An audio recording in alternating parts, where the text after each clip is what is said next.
and good morning, everyone. We are very pleased to have our participant here attending this session, both physically and virtually. Thank you for making the time to attend the session today. For this session, for those attending this virtually, please turn on your webcams and mute your microphones to make this session livelier and more interactive. In case of any question or queries, you can use the chat window to share your views. And you can ask your question to our guest speakers by using the chat box or via the video stream. First of all, on behalf of the Kuliah of Education Student Association, I would like to express our gratitude to everyone for joining us in this session.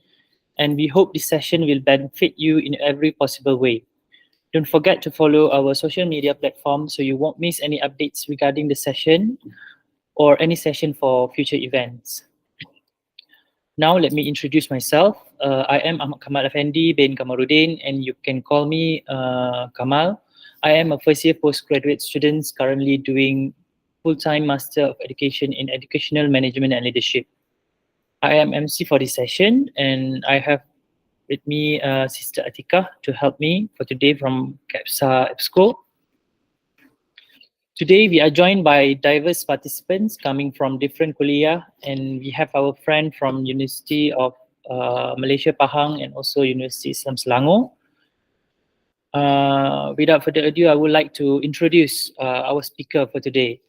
Our workshop for today is titled Excelling in Proposal Defense, and we will cover three parts of the workshop today.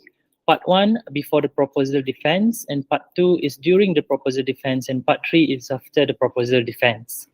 Before we begin, let me briefly introduce our speakers, Assistant Professor Dr. Muhammad Azannee Saad. Dr. Muhammad Azannee is a lecturer at the Department of Language and Literacy, Kuliah of Education, IIUM. Currently, he's a member of the Qualitative Research Association of Malaysia and the International Society of Conversation Analysis. His academic qualifications included Doctor of Philosophy in Linguistics from University of Malaya, and Master of Human Sciences, English Language Studies, and Master degree from IIUM. Bachelor of Human Sciences, English Language and Literature, and Bachelor degree from IIUM. His area of specialization included medical and health sciences, speech and language pathology, or cleft lip and palate. Cleft lip, humanities and linguistics and literature, phonetics and phonology, including prosody, humanities, pragmatic, including conversation analysis, non-verbal language. His teaching responsibilities included discourse analysis for ELT, ICT for English language teaching, phonology for English language teacher, psychosocial linguistics perspective, semantics, syllabus design, and materials development. With this, let's welcome our speaker, Dr. Muhammad Azannee Saad. The floor is yours. Sit here. Yes. I also would like to welcome Prof. Jaria too. We have Prof. Jaria among the audience for today. Jaria. Hi, Yeah. Prof. Jaria.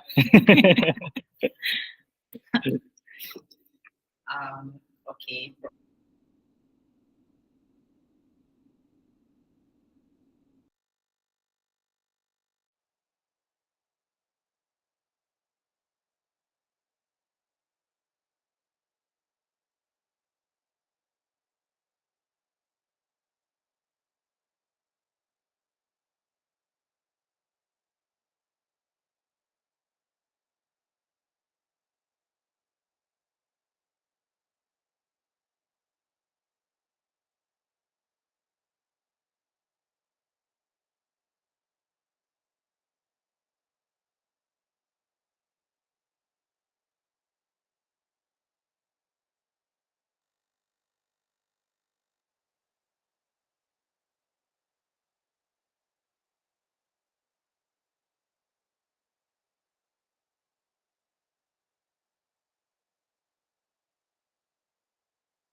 Kamal, I don't hear anything.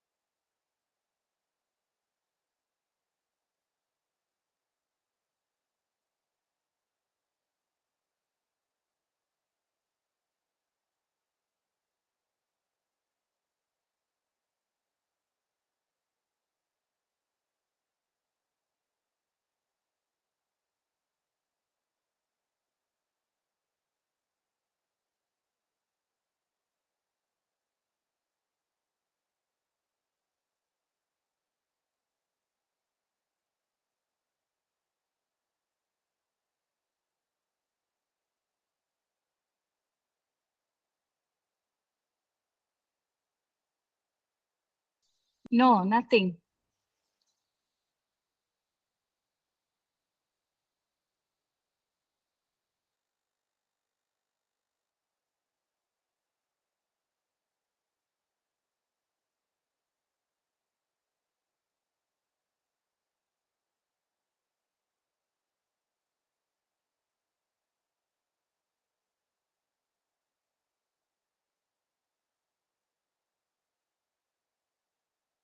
So, okay. But I assume you are here because you are gearing up to your proposal defense. You are getting ready with your proposal defense. So I hope these sessions will give you some sort of like a bit of benefits. Okay, I'm going to start share this PDF.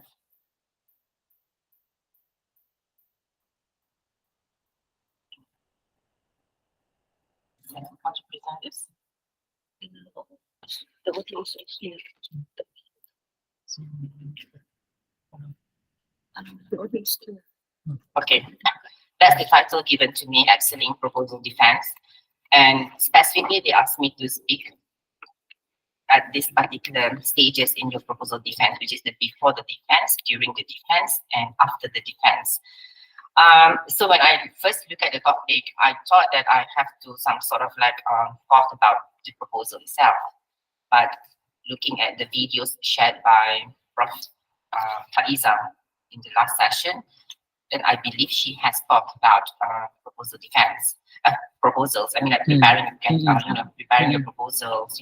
What are the components of your proposals and all this kind of things. So I think I should not cover that because it's going to be redundant. So what I'm going to do is just preparing for the proposal defense, and the preparations will take place before the defense, during the defense, and after the defense. And again, I'm going to stress on that this sharing will just be based on my experience. And I hope some of the experience that I've gone through will be relevant to you. I think before I start sharing my experience, I think it's fair for me to share a bit of my background. Where the content of this particular presentation comes from my experience doing PhD in University Malaya in the Faculty of Languages and Linguistics. I'm not ashamed to admit to you that I have quite a very difficult journey completing my PhD. At the beginning of the process, I was transferred from one supervisor to another supervisor until I am supervised by Prof. Charya. I'm not going to blame anyone, but other myself, probably because, I don't make many friends at faculty. This is a thing that you should also take note. The first thing is you have to make friends. Because if you don't make friends and you are lone ranger in this postgraduate journey, that's going to be dangerous. Dangerous in terms of you might miss some information that is very critical for you. You might not know what's going on. You might not know people. So networking, making friends is very important. So I blame myself on this particular aspect just a bit because I don't make friends. Even if I said, okay, it's not that I don't make friends at all, but the number of friends that I have is not more than 3. That's the number of friends that I have in during that day. Now I have more friends there, but again to justify myself that that's because I was working and I also doing my PhD at the same time. So it's like cut off from office to the faculty to the office. So I don't have time to socialize, to see some of them hang out in Starbucks, with your laptop open, discussing things. And I don't have time for that. I cannot afford that kind of lifestyle. So that's the consequence. And the consequence is I don't have friends. So when I don't have friends, I realized that I made a lot of terrible decisions. Like I missed deadline. I don't know many lecturers. And another thing that adding the situation to be more serious is that we were required to register for 2 compulsory courses, which is academic writing and research methodology. But I thought I am like, this kind of things that I know all this kind of things. So I requested for exemption and I submitted my transcript and they saw my transcript and okay, you don't have to take the courses, which is like, okay, but actually taking the courses, even if you think that you know every single thing in the world, but actually when you go to your research, it seems that you know nothing. Okay, so if they ask you to take course and you think the course will contribute to your research program, research knowledge in research, then just go for it.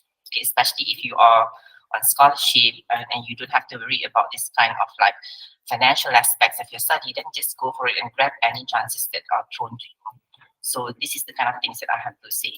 All right, going back to my story, okay, I was transferred from one supervisor to another supervisor until I met Prof. Charya, who is very kind to welcome me and supervise me until the completion of my work. The first round of my proposal defense, I have to say that I failed. I failed my proposal defense. Okay, and I'm not ashamed to admit that. And Prof. Charya is not my supervisor at that particular time, but she was the chairperson of that particular proposal defense sessions. I was, of course, devastated because, you have been working hard to prepare the proposal, even though in UM, the requirement for proposal is just 10 to 15 pages.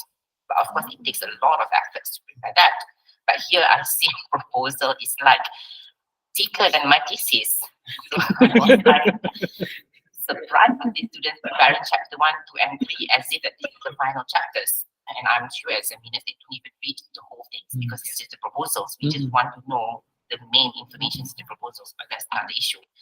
But going back to my failure in the proposal defense, even though it's just 10 to 15 pages, but of course you feel, oh, what did I do? I mean, like I failed my proposal defense. I woke up from the room feeling blank, as if like the world is like turning dark. Not to be dramatic, but yes, you feel like your life is not flowing at all. But of course, you just have to accept the decisions. I have to accept the decisions. I went to discuss with my then supervisor, and then we will see the options. Going back to the literature. And then coming back with a stronger proposal. And then, you learn from the mistakes and then you pass the proposal defense. But until towards the end, I don't have much problems anymore. So if I want to reflect back my journey, I would say that, yeah, I enjoyed the difficulties that I've experienced at the early stages of my PhD journey. I failed my proposal defense. I had terrible, maybe it's me who is very limited in to understand certain kinds of things that I'm not really, because I was doing in language disorder, and then the methods that I'm doing is something new to me, which is conversation analysis, and I have to go and visit patients' home, sit with them, record their conversation, all this kind of thing. So it's like very difficult. That's why I have gray hairs a lot. But after the proposal defense, after I passed the proposal defense, then the journey started to be very smooth. Of course, there are ups and downs, but it's not as difficult as before. So I really appreciate the difficulties that I have had at the early stages of my proposal development, proposal defense. Not that I'm wishing you to be in the same journey, like I wish you to have a very difficult proposal defense. No, but I hope by sharing this kind of experience, I'm going to include some anecdotes along the way. But I hope that you can find yourself to relate to it and then not to make the mistakes that I've made earlier. Okay, so let's start the proposal defense by going to the before the defense. Of course, before the defense, what you need the most, what you need to prepare the most, what you need to have the most before going to the defense. I'm asking you, what you need to have the most before you go to the defense? Proposal. Of course, it's the proposal, because if you don't have the proposals, you are not allowed to even submit for proposal defense, applications for proposal defense. You're not allowed to. You need to have the proposal itself. So, it's just not filling in forms and then going to the PG office and then submitting, okay, I'm submitting this for my proposal defense. No, it's not, because you have to spend a number of semesters, like around 2 semesters, generally 2 semesters, for you to prepare the proposal and then submit for the defense. So you need to have the proposal itself. Since Prof. Faiza has covered this particular topic, so I'm just going to highlight when you prepare your proposals, these would be the key components to be included or to be in your proposals. Speaking from the perspective of examiners, I have not examined much thesis, but I've examined a number of proposals. So when I read proposals given to me, then this would be the things that I'm going to look for. I'm not going to read word by word, checking the grammars, all these kind of things, but I'm just going to focus on this. I'm going to focus on the focus of the work, the scope of your work. And definitely this is proposals, then it's very critical for the problems or the issues that you wish to address to be very clearly informed, or for you to clearly communicate to the readers. We want to know what are the problems actually within the focus of your work. And with the problems being clearly communicated, then it should justify your research objective or your research questions, the proposed research objective and research questions. And it should be related to the problems that you have detailed out in the previous sections. And of course, we want to see what's going on in the literature, what is currently informing the existing database, a bit of literature here and there, review the literature. And then we go to the proposed methodology, and we want to see the value of your proposed work, which is in terms of the expected contributions. If you manage to some sort of like clearly inform all these kind of things, or you manage to answer all these kind of things, then I anticipate your proposals should not have much problems. You should not have major problems. Usually when we go to proposal defense, again, speaking from my experience going to proposal defense, usually the issues come from the problem statements. The students usually fail to highlight clearly the problems that they wish to address, or the problems is not relevant to the scope of their work, or the problem is not consistent with the objective that they are proposing. So this should be very critical for you to make sure that they are consistent from A to F. So it has consistency in terms of the flow of information. But I'm not going to go into this so much. But we assume now you have prepared your proposals, and then when your proposal is ready, then it's ready for you to submit. So when you submit, I think this is also again speaking from my experience that I have a number of students that go beyond the supervisor when they want to submit their proposals, meaning that the supervisor has not checked or approved the final versions of the proposal. And they immediately, after the previous feedbacks from the supervisor, they make the corrections and they immediately go to the PG office and submit. So this is considered to be a bit of unethical, because the supervisor needs to be informed of the final versions of the submitted document. If the supervisor doesn't approve, then the proposal is still not ready, even if you think it is ready. So 2 things before you submit your proposal: please make sure the proposal has been checked by the supervisor, checked also by proofreader, or if you can do the proofreading yourself, then that's okay. But make sure that the proposal is checked, proofread, and edited. Many times we receive proposals, again, I would relate this problem to the length of the proposal submitted by students in IUM. Okay. When we receive the proposal, the proposal is prepared in a very, is in a poor condition. In fact, sometimes we ask, how can this proposal be submitted?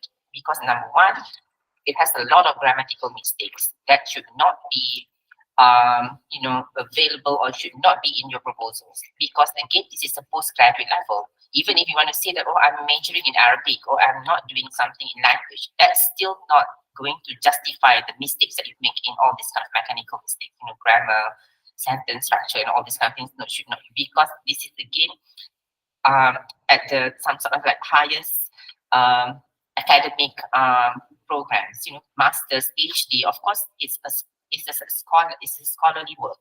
So you have to make sure that they are ready to check, proofread, and edit your work before you submit. And then also seek permission from your supervisor, even if your supervisor some sort of like has given the hint that, okay, this proposal is ready, but still it is good to have some sort of like a written or verbal contract between you and your supervisor. Like, is it okay for me to submit now? And if your supervisor say yes, then yes, you can proceed with submissions. If your supervisor is still not happy, then you have to hold on the submission. But if you are rushing against time, what would you normally do? If you your supervisor hasn't given the agreement, but you are rushing against time, so how would you handle the situation? Because I understand very often students would experience problems like communications with the supervisor itself is a problem. Not to say that the supervisor, the student is the problem, but the communication process between them is a problem. The students has their own needs, the supervisor also has their own situation. So how you handle the situations? I'm asking you, or I'm asking anyone. Yes. Maybe they need the assistance from those who are expert in this proposal, because who can provide the assistance. Like I saw the advertisement, they provide some service in terms of giving, in terms of editing a proposal. Okay, it would be the case of proofreading, where you would get a proofreader to do it for you. Okay, so this is one effort that can be done if you want to get your work checked and edited before submitted. But of course, hiring proofreader would entail some sort of like amount to be paid to the proofreader. Again, if you are super rich, then that's okay. But if you're like me, then we have to go through the process myself. So all these kind of things. But what I was referring to just now is like the difference of situations, or the difference of needs between you yourself as a student and you yourself as a supervisor, and both have a different kinds of like expectation. So this is where you would have to employ your negotiation skills with your supervisor, justify, tell your supervisor. This is something that I have to also relate to my experience. Like, you don't tell your supervisor things your supervisor would not know. It is very important for you to share with your supervisor anything related to your work. If you don't give the information, or if you don't tell all this kind of information, like financial aspects, be it financial aspects, be it, personal, if it's related, then it's okay. Like if you have family and then you can't meet the deadline, then just tell. Okay, even though you might think that no need to tell, I did not sleep last night because the baby is crying, or all these kind of things, no need to tell because that's not relevant. No, just inform. Even if you don't get response from the supervisor, don't take it personally, because the supervisor also might have other things. But you have done your part, which is communicating anything that is possible related to your proposal or related to your work to your supervisor. So don't, some sort of like, this is again another mistake. That first time you would say that I'm not going to tell anything. The first time you will not tell anything. And then the second time, you will also not tell anything. Then it started to become a pattern. And suddenly you have been missing for 2 semesters without anyone realizing where have you been. And then you one day appear in front of your supervisor after 2 years. Okay, so this is something that is not good and it's not healthy for the relationship between you and your supervisor. It doesn't give a very good some sort of like positive work environment. So a ready proposal means that it has been agreed by you and your supervisor, meaning you've been working together. They know, both of you know every single thing that you have put in the proposals, and that just submit. Okay. So once you submit, then you just have to wait for the notification to be given by the responsible office, which is the postgraduate office, on the date of your defense. And usually it will take months. Okay, so it's not going to take 1 week, it's not going to take days, it's going to take months. Okay, because the PG office has to look for examiners. In the case of RIUM, we appoint external examiner to evaluate proposal. In the case of UM, Prof. Jared may correct me if I'm wrong, but this is again based on my experience. The proposal is evaluated by internal examiners. I'm not sure because again, I remember last time my proposal has been evaluated by the faculty members without the presence of the external examiners. Only at the viva session that we have the external examiners. But in the case of IUM, even the proposal is evaluated by external. We appoint one external examiner and one internal examiner to evaluate. So that's why the durations from the day you submit your proposal to the day you have been notified that, okay, this is going to be the date of your defense is going to take months. Because you have to consider the examiners to take time to read, and the office will give them around 1 month to read the proposal. That's why it's not good to give a very thick proposal because 1 month and then they see this proposal is going to be this thick. I will say to you, I'm not going to read it today. And then tomorrow, I'm not going to read it. Then suddenly it's tomorrow. It's the deadline to submit. I So think, that's gonna sorry, be, I think yes, Prof. Jaria raised a hand. Probably Yes, Prof. Prof. Jaria want to say something. please, Prof. Hello. Hi, Assalamualaikum. Since Dr. Azannee mentioned me, maybe I would like to share a little bit about how we do things in UM so that it would give you certain perspectives, yeah? So, of course, during Azannee's time, that was like, years ago, all right, we found that there are things that do not work, all right, because maybe in UM or in other universities, we try as much as possible to graduate our students, within the 3 years. So this is what we call graduate on time. And I think in my session tomorrow, I'll be talking a little bit about that. So we have actually refined the processes, under our quality management system. It's a testimonial on our part, to ensure that our students graduate on time.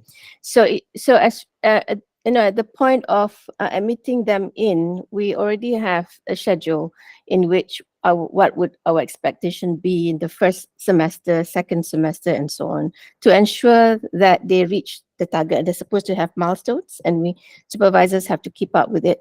So in terms of presentation, right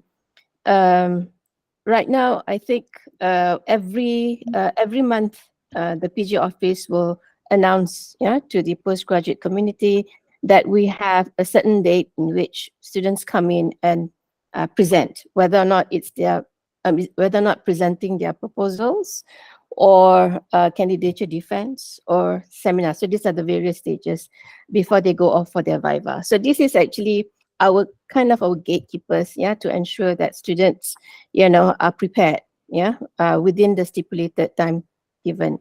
So if, for example, the date where students are invited to present their proposal, say 25th of July, so they can actually submit, the proposal at least at the beginning of the month. So it gives about 2 or 3 weeks, for the selected or appointed panel members, to read the proposals, students' proposals. Now, for PhD, we have 3, apart from the supervisor or supervisors, we may have co-supervisors. This is what we call mentoring of the younger staff.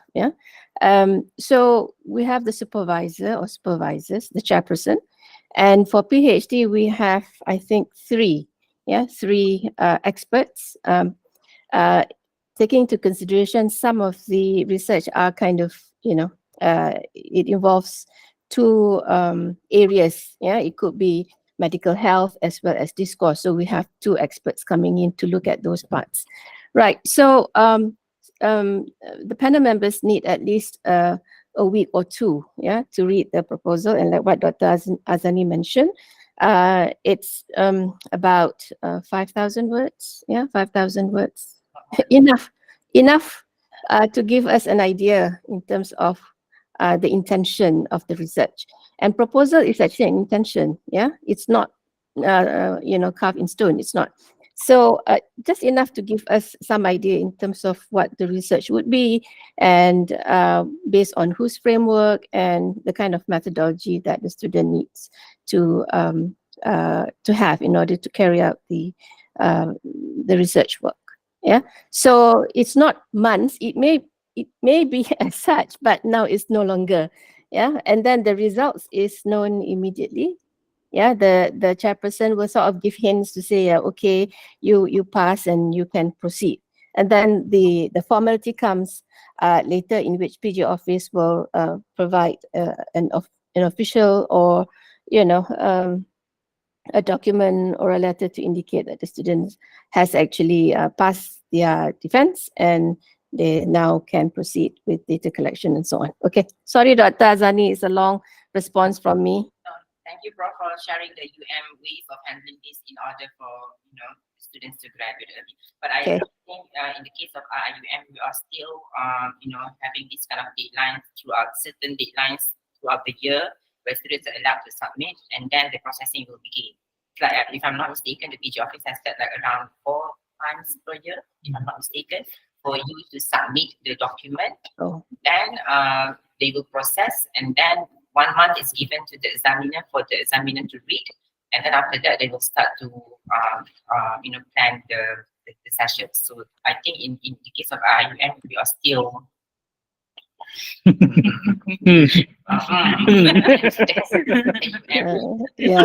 Yeah. We have that pressure over here in UM. We have that pressure, okay, because of the graduate on time. It's part and parcel of ranking also. So yeah. Okay. We are also not part of the ranking, so we cannot say much profit because we are so like Tawato peers. Well, this really prof.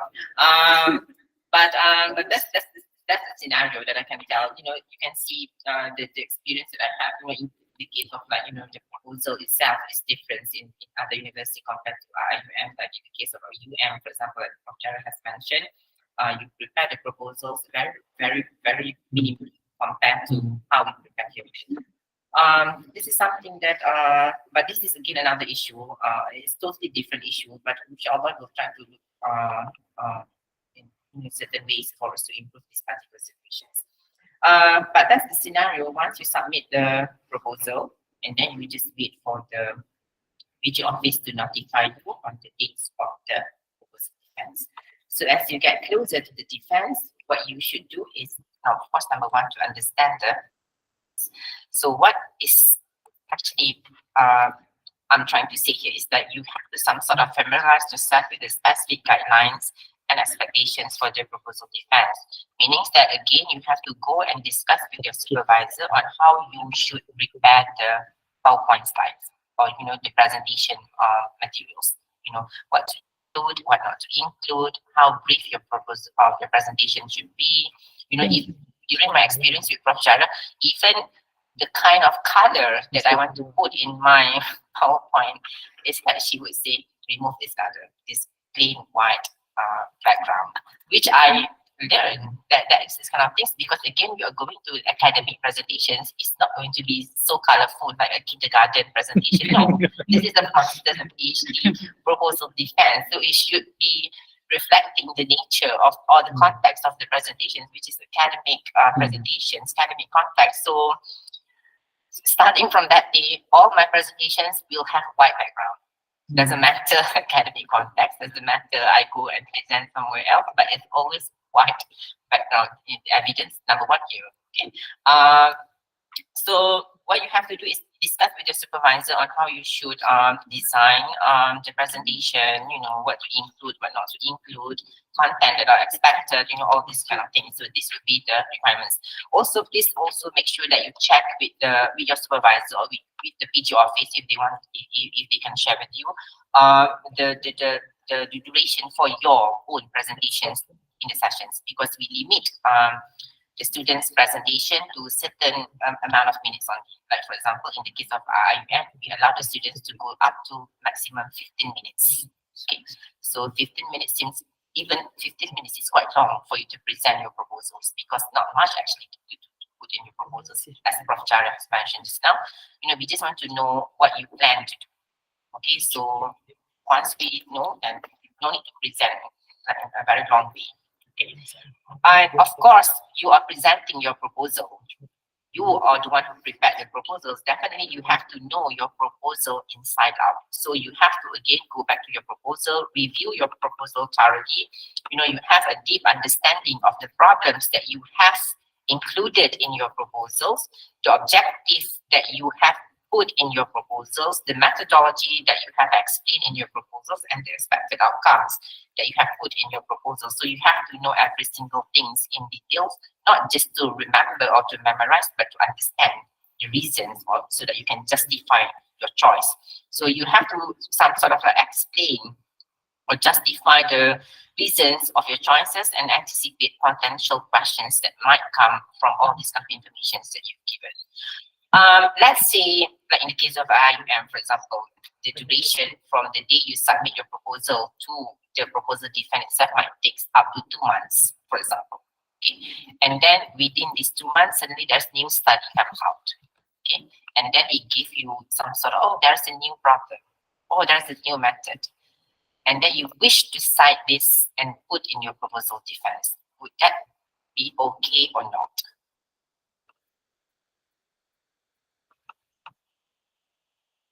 Okay, yes. Just yes or no? Yes? Yeah. Why?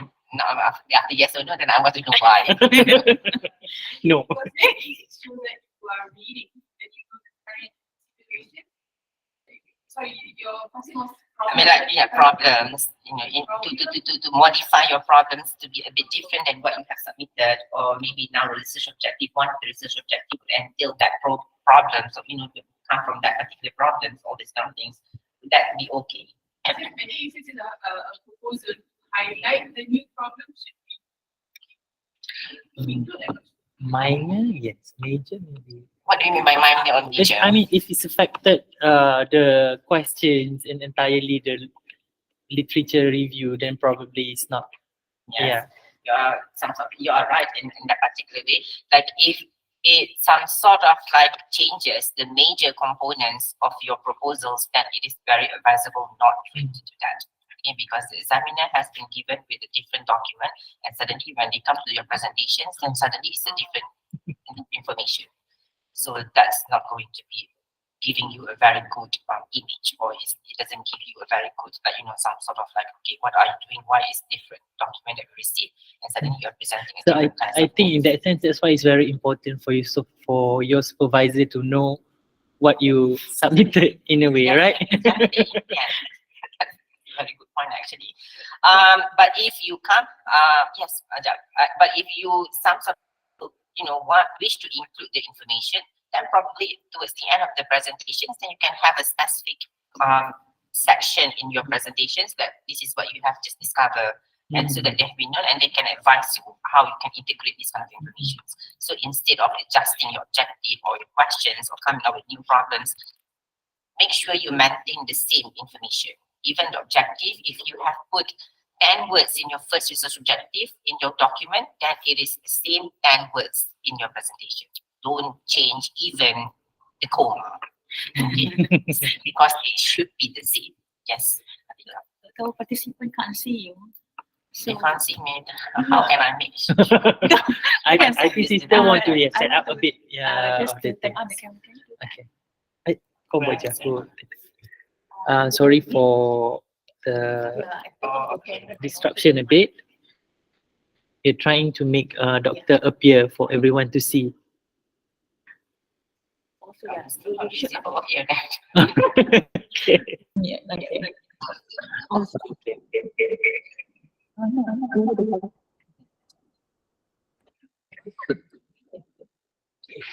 Finally.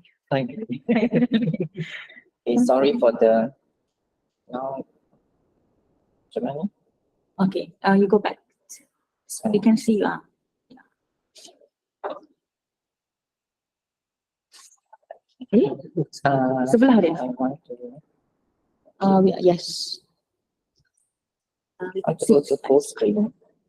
Kat atas ni. Kat atas. Ada tak? Kita cari apa?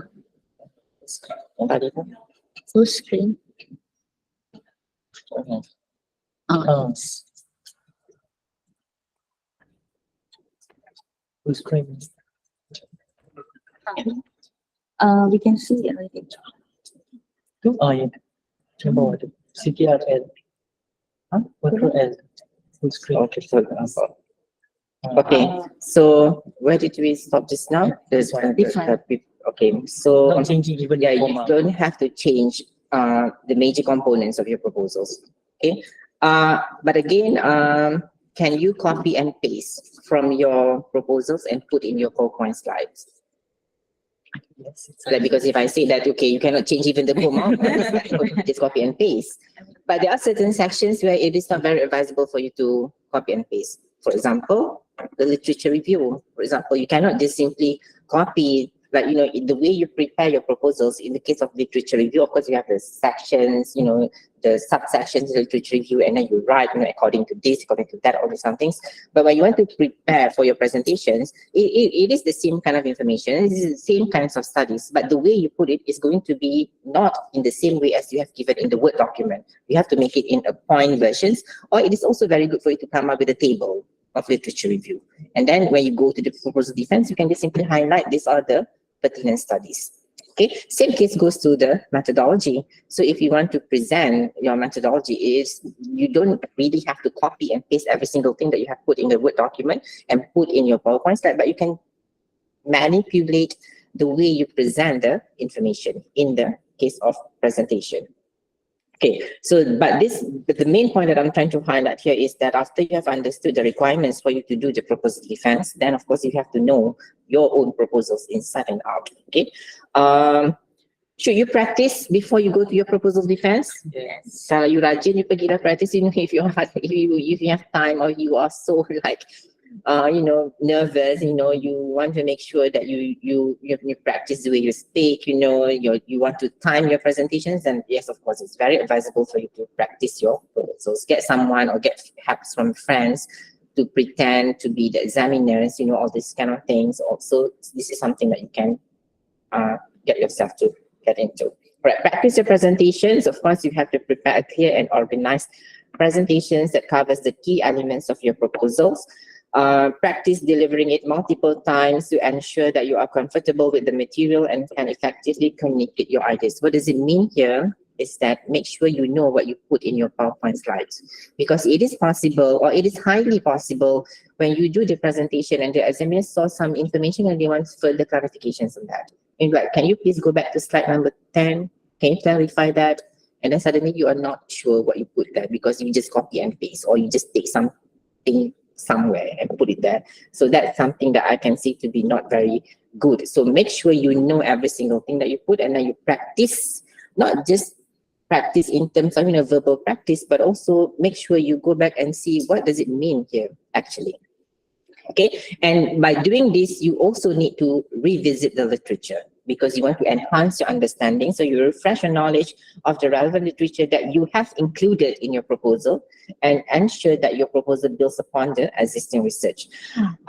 Be prepared to discuss the theoretical foundations of your work and how it contributes to the fields. This is something that almost every student would have an issue. Theoretical foundation, theoretical framework, conceptual framework, and all these kind of things. When we listen to or when we hear this word, we become allergic immediately. Something like, okay, please don't ask me anything related to that. But this one goes back to your reading. Okay, we can tell that whether you read enough or you read sufficiently or you don't read enough. So all these kind of things goes back to the way you handle the literature. Okay, again, your discussion with your supervisor, your own reading, all these kind of things would contribute greatly to you doing very well in your presentation. What else that you can do? Of course, you can practice potential questions. You know, how can you know the potential questions? how can you tell, oh, this would be the questions or this would not be the questions? How can you tell? I mean, it's potential questions, not the questions, potential questions. Of course, get help from Google. Google will give you a lot of possible questions to be asked during proposal defense. So try to get a list of questions from online, any online sources or friends who have gone or who have defended their proposals, all these kind of things.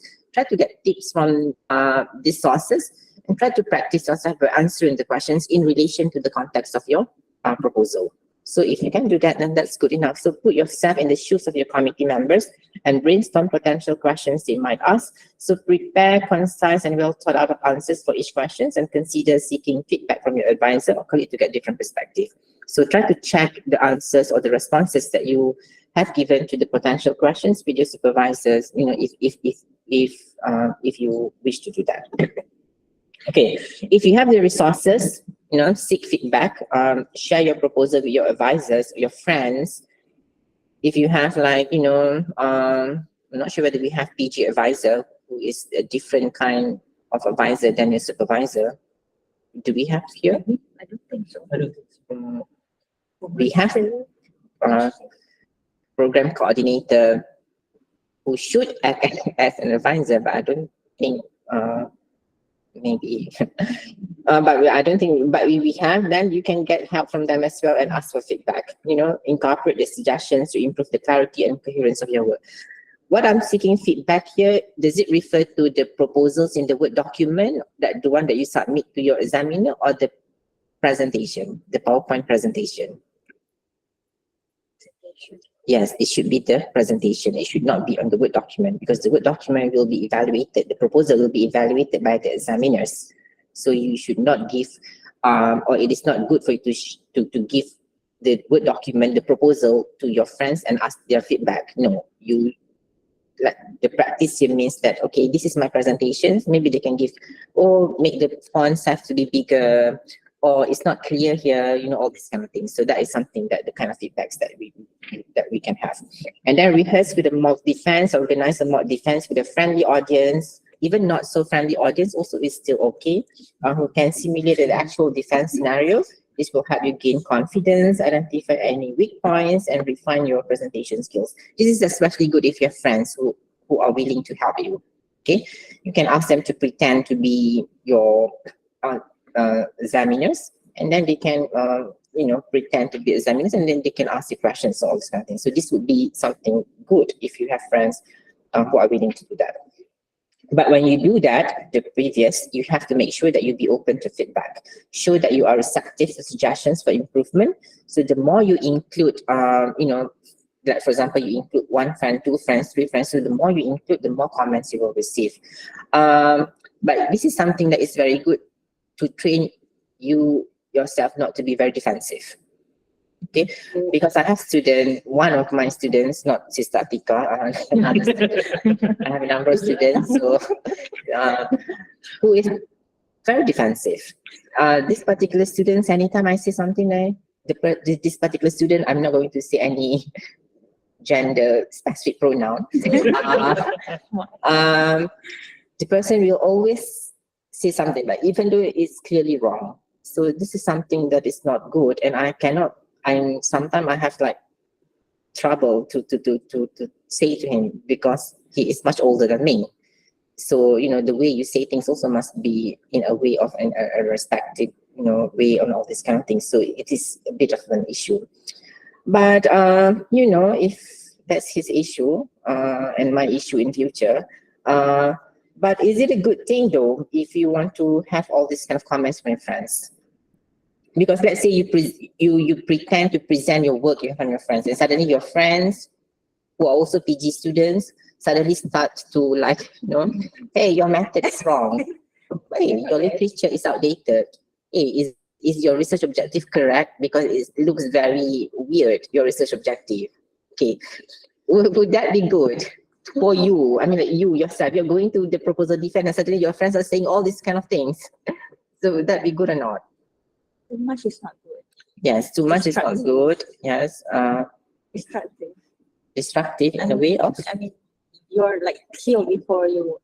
It kills your motivation. You just want them to help you go through, like, ease your nervous, you don't want them to like shoot you with all the bullets when they are not even the expert. Okay, Yes, you are still learning, right? The stage is still. true.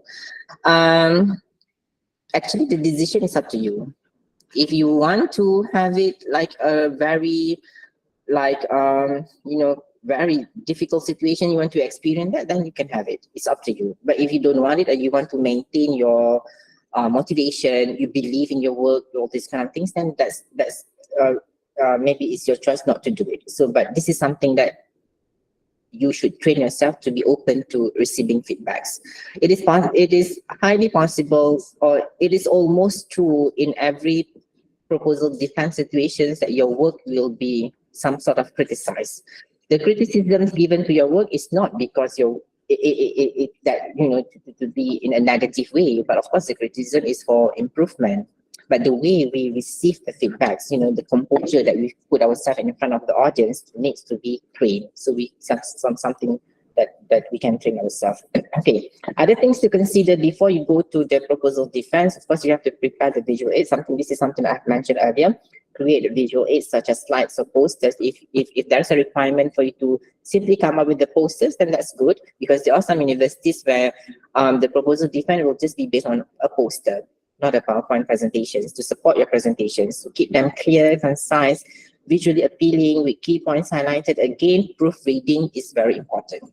Okay, even PowerPoint slide needs to be proofread before you go to the proposal defense. I think this is a skill that any postgraduate students must develop while doing your degrees, or even even after this you work. Every single document that you prepare, you train yourself to go back and check for any spelling mistakes, for the paragraphing, all these kind of things, because we are preparing an academic document. So please make sure that all these kind of things. Please make sure the visual aids consider the context, appropriateness of the design that I mentioned earlier, using all these kind of colors, all these kind of things. Make sure that even if you want to use colors, make sure the color is not very striking, it's not something that we can say to be culturally inappropriate, because certain culture or certain groups probably might find certain color to be offensive. So probably this is something that you have to consider. And then the use of jargons, all these kind of things, but considering that the examiner is coming from the same area as you are also in the area, so probably the use of jargons without providing the definitions is also okay, because this is in the context of academic presentation. And we also have mentioned that should you copy and paste from your proposals, there are certain parts like objective would allow you to do that, but other parts would not allow you to simply copy and paste and put in your presentations. And of course, I'm the last person to speak on this, dress professionally. But if you think that the way you dress is within the context of, formal, suitable for formal presentation, smart casual, all these kind of things, then that's good. Dress appropriately for the defense to convey a sense of professionalism and respect for the occasion, so that this can help you to boost your confidence and create a positive impressions. I'm not sure whether we have a standard guidelines in IIUM for how the students should dress when they go to defense, but I think normally we know what to dress and what not to dress. Okay, so this is something that just as a reminder. But there's also a situation where students, I remember, because this is an online presentation, online defense session, and then the student is abroad. Okay, again, I'm not going to use a gender specific pronoun. It's not my student, no worry. Because everyone switched on the camera, and then the student put the camera on the floor, and then he sat he sat in front of the laptop. And he sat in front of the laptop, so the camera is like showing, the directions going up and that. And then he was like, sitting on the floor together with the laptop, and then he pull his macam dia pakai kain something like jubah or something, and then we can see the knees, we can see the hair, a bit of all these kind of things. So this is something that you have to also consider, because it might happen in this kind of situation. Okay, especially when you don't realize that to which the camera is pointing, or whether you switch on the camera or not, all these kind of things, or the microphone is switched on or not, before you say certain kinds of things. So all these kind of things, especially in the context of online defense sessions, then you have to monitor all these kind of things. Okay. Any other thing that you want to add before the proposal defense sessions, before you go to the proposal defense? I think I've covered mostly the major components. In case if you want to include things that you get from your own experience or your own knowledge. I have a question. Yes, please. How many slides are good enough for a presentation? If your proposal is not that many, like in the case of my case before, because if I'm because in the case of if Prof, correct me if I'm wrong, because the last time I remember I have to prepare proposals that should not be more than 10,000 words. Even if the proposal is like 10,001, the PG office will reject because they will ask us to submit the number of words together when we submit the proposals. They don't want word count that is more than 10,000. So I remember I have to remove many things, because when you prepare the proposal, you are so ambitious to include many things. But when you submit, you have to remove many things. So I have to make sure that I remove many things until my proposal becomes around 9,000 words. So when it's around 9,000, and then you prepare the presentations and proposals, the components in the proposals should not include much, like introduction, problem statement, research objectives, research questions, literature review a bit, methodology, and there are some subsections in the methodology, and then maybe selected references, and it's around 10 to 12 slides only. Even if I'm not mistaken, in the context of USM, I remember coming across their guidelines. They even provided the students with a standardized guideline in terms of the heading that they allow the student to do in the PowerPoint presentation. That the slide number 1 must be this, slide number 2 must be this, and then in that way, the students are some sort of like restricted in the case of number of slides. So they cannot go beyond 12, not more than 12, because everything is determined for that. So again, this is something that we can say about that. So the number of slides should depend on how you, in the case of that, this is an open rules, then you have to some sort of like monitor the information that you put so that it can tell you the number of slides. Right, any other questions? Or anyone online, or Prof. Jara, you maybe Prof want to add something? Interesting, yeah. I mean, Dr. Azannee, you mentioned about 10 slides. I don't know. I don't think I would like to give that kind of restriction to my students, though, sorry to say, because it all depends on the nature of the research, right? If it's a straightforward kind of research where you don't use multiple frameworks to address your research questions, perhaps 10 slides would suffice. But if it's a research in which you've got, more than one framework that you're relying on, particularly due to the nature of the research, it deals with a few things, and they use mixed methods. For each one of the method, the student is using a particular framework. I think it would be more than one slide, to be discussing the framework because of the intricacy, of the nature of the research itself. So, of course, there's always a limit. The limit would be in the duration of time. So if you say presentation is about 15, so within 15 minutes, how many slides can you cope? Because some slides is just a matter of a few seconds that you can go through, isn't it? Nonetheless, it should be there. In terms of organization, some students, I think they dedicate one slide to indicate, the first section, which has to do with, the chapter 1, and then there's a slide to indicate, okay, now I'm moving on to the second section, which is a bit on literature review and things like that. So it's a matter of style. Is within the time given. It doesn't matter how many slides. But of course, when you talk about 60 slides, that's of course unrealistic, isn't it? So, I mean, there's some element of flexibility. And also, my experience in UM, or my experience in particular, if I'm chairing Okay, I would rather to dedicate more time for the discussion, between or the question and answer plus discussion between panel members and the students. The fact that the report has already been read, so what goes in the PowerPoint presentation is not a surprise, isn't it? Yeah, because like we said, it's an extract, from the proposal itself. So there are times when I chair, I would ask, I would ask the student as well as the panel members whether or not we can, skip the 15-minute presentation and go straight to the Q&A. Right? By doing that, I also inform the student if that is okay. Then in responding to questions asked by the panel members, she may then refer to the exact slide, which would help her in the explanation or in responding to the questions.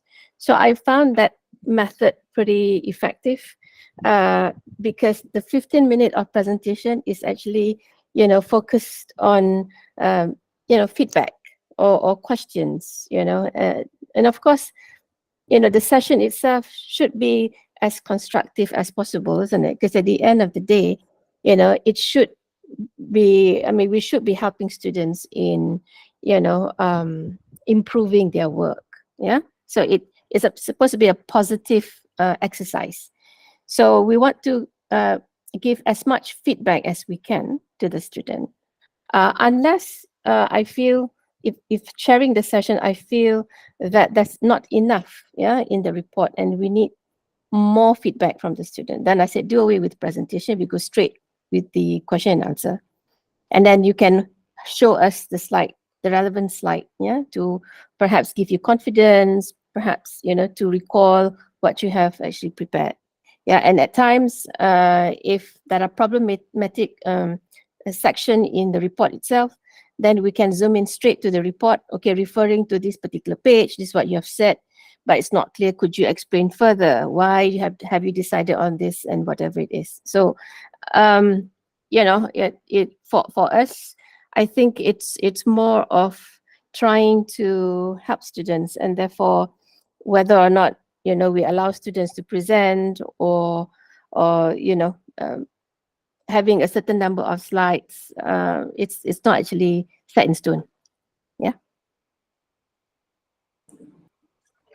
Okay, thank you, Prof.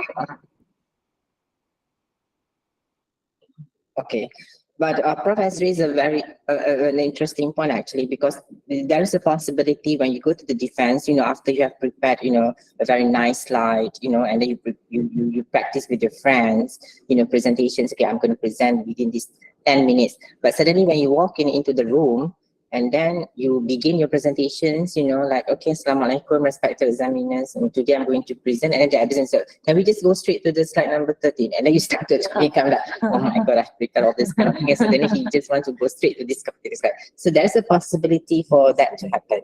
So you just have to be prepared, and then to just make sure that you go with the flow. So there is a certain situations like that, because now I remember we do have the situation, especially when the students keep on presenting, keep on going and presenting, talking and talking. I was like, okay, and then suddenly, because at one time I was the chairperson of that particular defense, and I would just say, okay, students, can we have the question and answer sessions now? When the students is still in the middle of the literature review, and it has been like almost 30 minutes.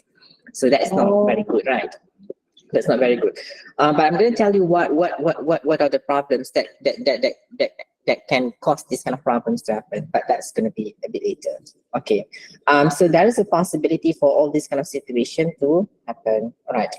So before I end the session, before the proposal defense, you just have to take these particular points, like the proposal defense actually is an opportunity for you to showcase your research abilities and receive valuable input. So I think it's a common belief that for examiners or for your supervisor or for anyone for the lecture examiners, I think it's better for just an examiner. It's very easy for them to tell whether the student knows what he or she is doing, or whether he or she doesn't know what the student is doing. So this is something that is very easy for the examiners to tell at the very beginning. Even when we receive the proposal, we can tell whether the student is clear or not in terms of the research progress, or whether the students has received enough advice or supervisions from the supervisor or not. So this is something that we can suspect or we can tell. So, this is something that we can say about your go to the proposal defense.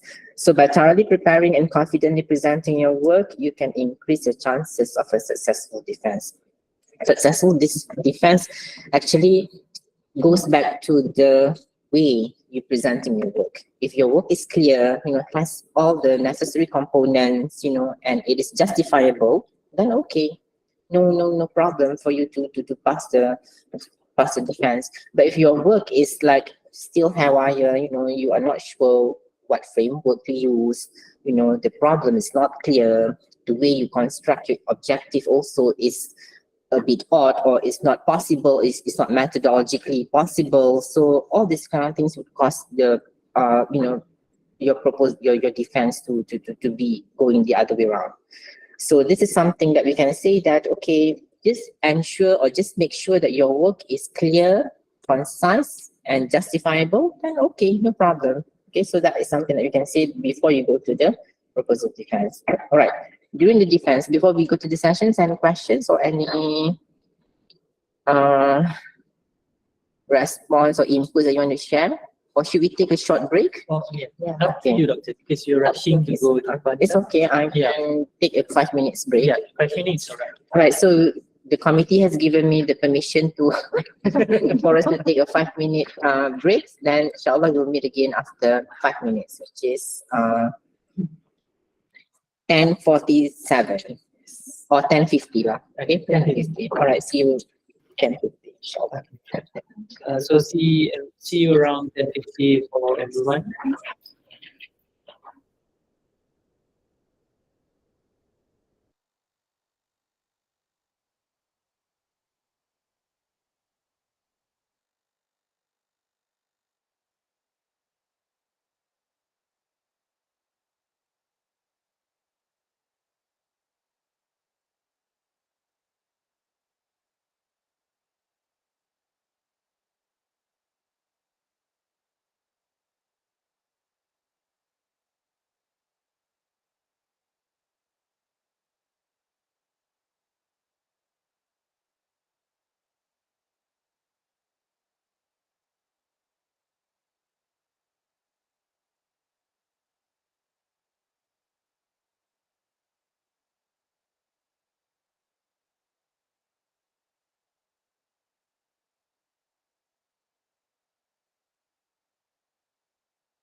Assalamualaikum warahmatullahi wabarakatuh.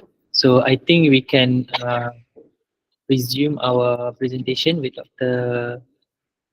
Azannee. Thank you, Brother Kamal. Okay, welcome back, everyone.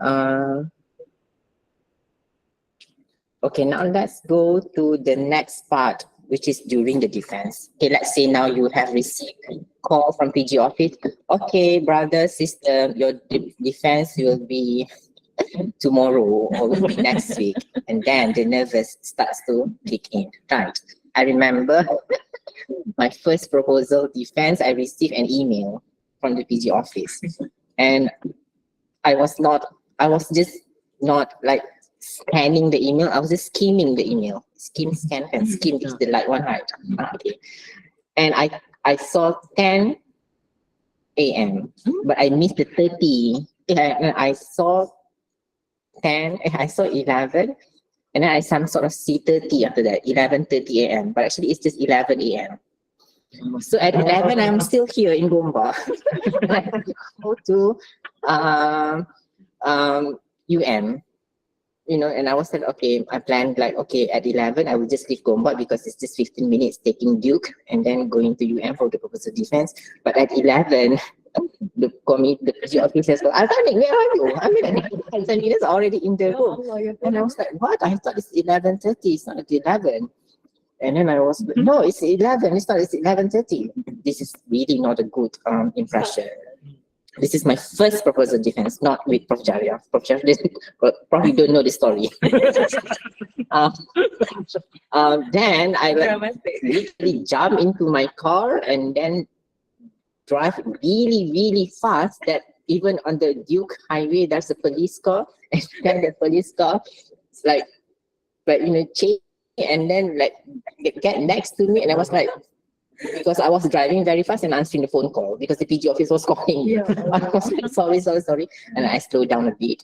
Then after they, you know, they gone somewhere and I started to drove again really fast. But I managed to reach UM around 11:25. So the examiners have to wait for me 25 minutes. You know, that's not a good thing. How was your But of course, I have to apologize. And the examiners also, they were like some sort of like an angel. And I was like, it's okay, take your time. you know, do also. But I think rushing is part of my life. You know, and so it's like if I'm not rushing, there's no excitement. So I have to rush.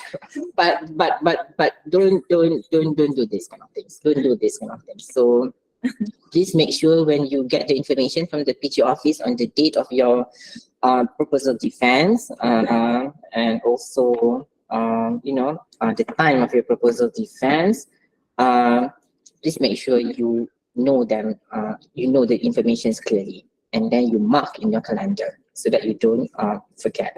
Okay, so let's say today is the defense day. Okay, so today is the day. So of course, it is very essential for you to remain composed, engaged, and responsive. Okay, so you have to make sure that you know you keep your motivation high. You know what you want to talk about today. You train yourself to be engaged with the examiners. You know, responsive to them. Show your happy face. You know, all this kind of pleasant-looking face, all these kind of things, because today is your defense day. And whatever happens, you know, even if you prepare to have an introduction, it's okay, I'm going to do this, but suddenly the examiner asks you to go to slide number 15 immediately. So you just have to go with the flow. So this is something that you just have to go with it. No, I'm just a random number. Random number. Don't go beyond 12. Okay. All right. So your presentation, of course, you have to start with an engaging introduction. So begin your defense with a clear and captivating introduction to grab the committee's attentions. But again, you have to remember, this is not like in a class presentation, or this is not like selling product presentation. No. Okay, this is an academic presentation, and even if there is a statement here to begin with a clear and captivating introduction, but keep it simple. Like introduce yourself, you know, and you know, a bit of your background, like this is my work, this is I'm supervised by this and all those something. So today I'm going to defend. So it's very short, but it's clear, insufficient information to give examiners a bit of background of you as a student. Okay, so provide a brief overview of your research problem, objective, and methodology to set the stage for your presentations. But again, this is just an option. Okay, and then you begin your presentations, and this is something to communicate your research. This is your proposed work, so you use clear and concise language to articulate your research problem, explain your research problems, explain the methodology and expected outcomes, emphasize the significance of your work and its potential contribution to the fields. Again, it goes back to the components that you have included in your visual aids or your presentation. But the key thing is, when you do the presentation, it's just not to tell the information, but it's telling and justifying. Okay, let's say you say that, okay, for my work, I will employ a qualitative research paradigm. It doesn't stop there. You have to justify after that why you think qualitative is better than quantitative for you to use in your work. Then that's okay. But if you just say, I'm going to use qualitative research design, and then you move to the next point, then it will raise questions from the examiners, like, why do you think this is better, or why do you think qualitative is suitable, all these kind of things. So if you don't prepare to answer these kind of questions, or if you don't have the justification for that, then it's going to be a problem, because it seems that you don't know what you're doing and you just pick and choose whichever that is convenient to you. Okay, so it's just not telling while you do the presenting, but it's also for you to show your skill to justify the choices that you've made in your proposed research work. Okay, and then of course you have to stay organized and focused. Again, it goes back to the way you prepare the presentation slide. So maintain a logical flow throughout your presentation, ensuring that each point builds upon the previous one. So there's a connection between the previous slide and the next slide, one point to another point. And then use signposting phrases and transition smoothly, discourse markers, like on the other hand, secondly, firstly, because it's good to show the organizations of your information between different sections to help the committee follow your presentation easily. This is something that is very good for you to plan your presentation in terms of coming out with a suitable heading. Like for example, I have your presentation, and then your point, for example, I put in bold point because that's the main point, and then the elaborations I put in unbold versions, and I put in italics. But this is something that I prepared this morning. So just a bit of things that I can do. But of course, if you have more time, then you can properly plan to make sure that the presentation is good in a way that it can tell itself that this is the heading, this is the main point, and this is the elaboration. Okay, so that is something that you can say about preparing your presentations, and with the good preparations of your presentation slide, that it can help you to stay organized and focused during your presentation itself. And then of course, you yourself need to show your confidence that this is my work. Of course, if you don't have confidence in your work, who else will have confidence in your work? So you have to believe in your own work, and then you are happy to talk about it because this is your passion. You choose to do this, not your supervisor who asks you to do this topic. No, it's you who choose to do this. Then of course you have to be confident. You have to show that you believe in your work, and then you have to be happy when you present your work to others. So project confidence in your knowledge and research, speak clearly, and maintain good eye contact with the committee members. Demonstrate your enthusiasm for the subject matter to engage the audience and show your dedication to the project. This is again the way you do the presentation, goes back to the way you speak, your body language, and all these kind of things. In terms of body language, I think if this is the case of online presentation, then not much about the body language, right? Because when you switch on the camera, then you can just see your face. That's okay. But if this is like a face-to-face presentations, like my case before, I was prepared to stand during the presentation. But when I go to the defense itself, then the committee asked me, can you just sit down? You don't have to stand.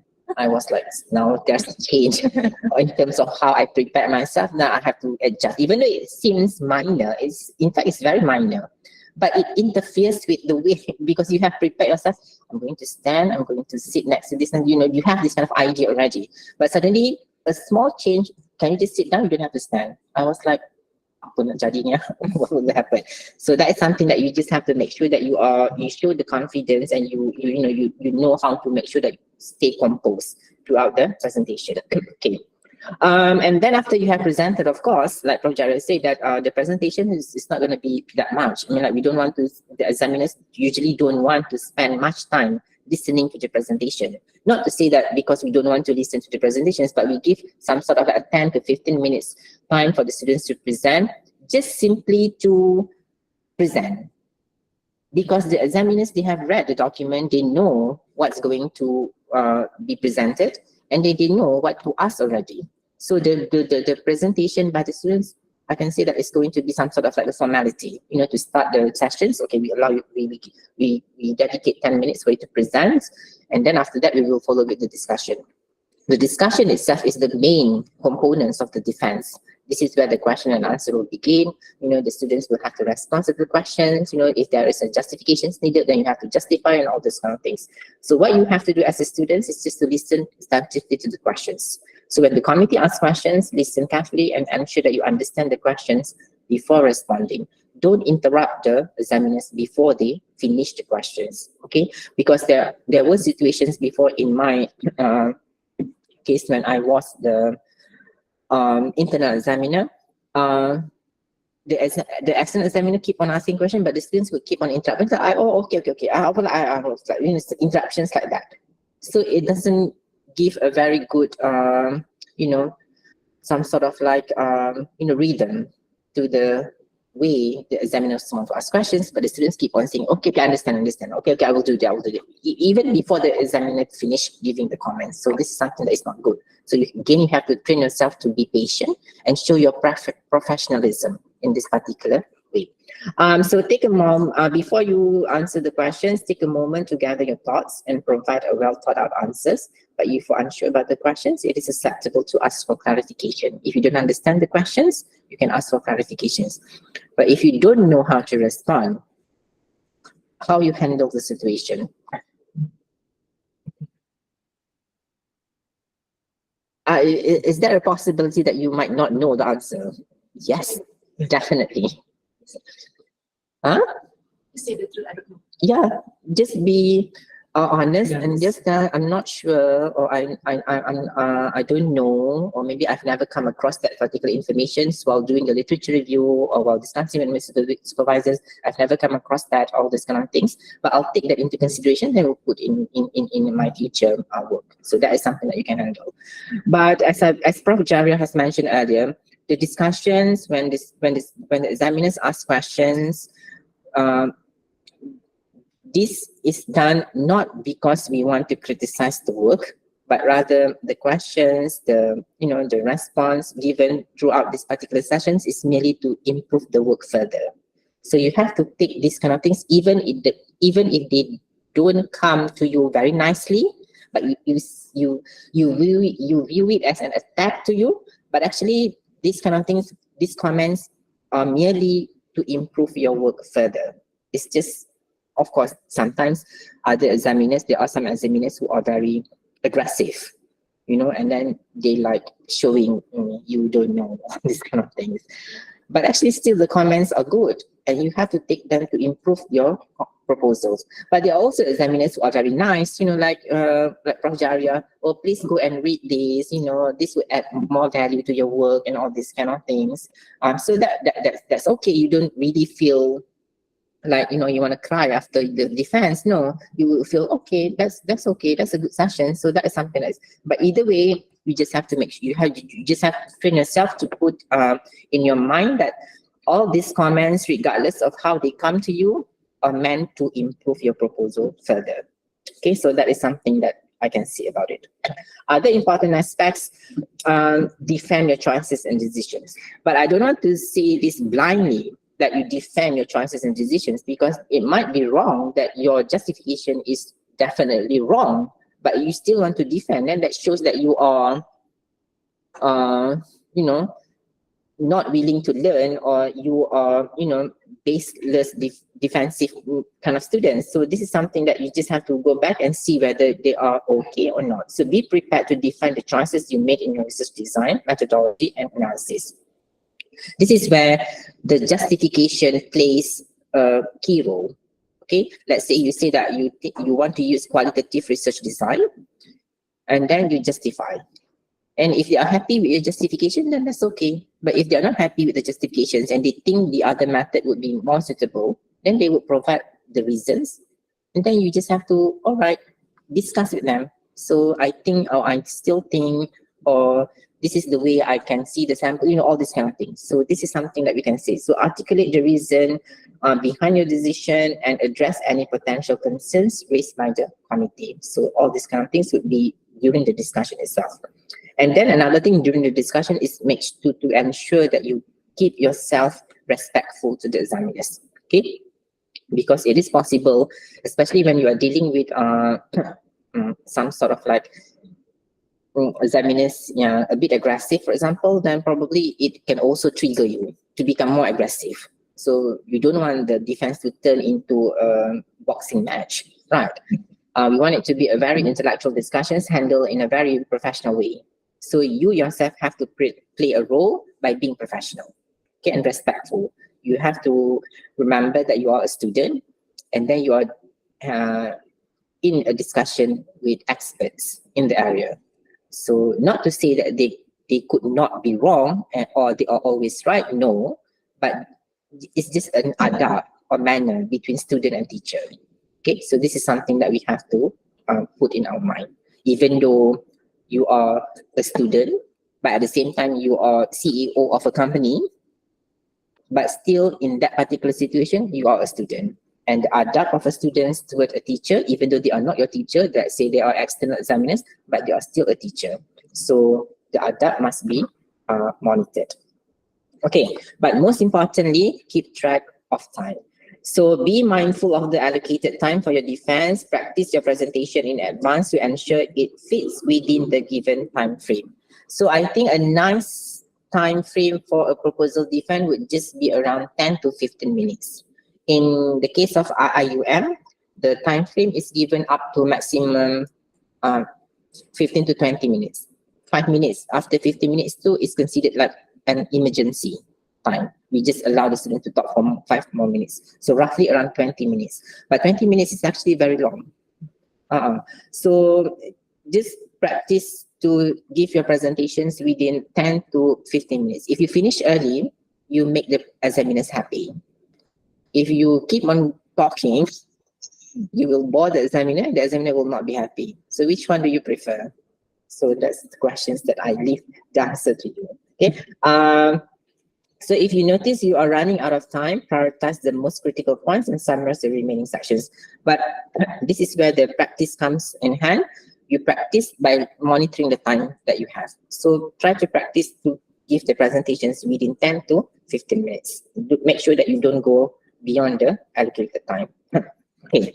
So I don't have much to talk about during the defense because during defense is merely the discussions between you and your and the examiners. Okay, so it's the discussion. The discussion is the key aspects of the defense day. So remember, a defense is an opportunity to engage in a scholarly discussion and demonstrate your expertise.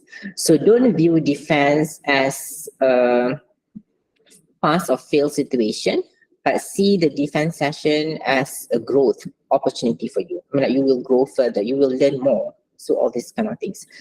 I was talking to Prof. Jaria earlier. She called me just now.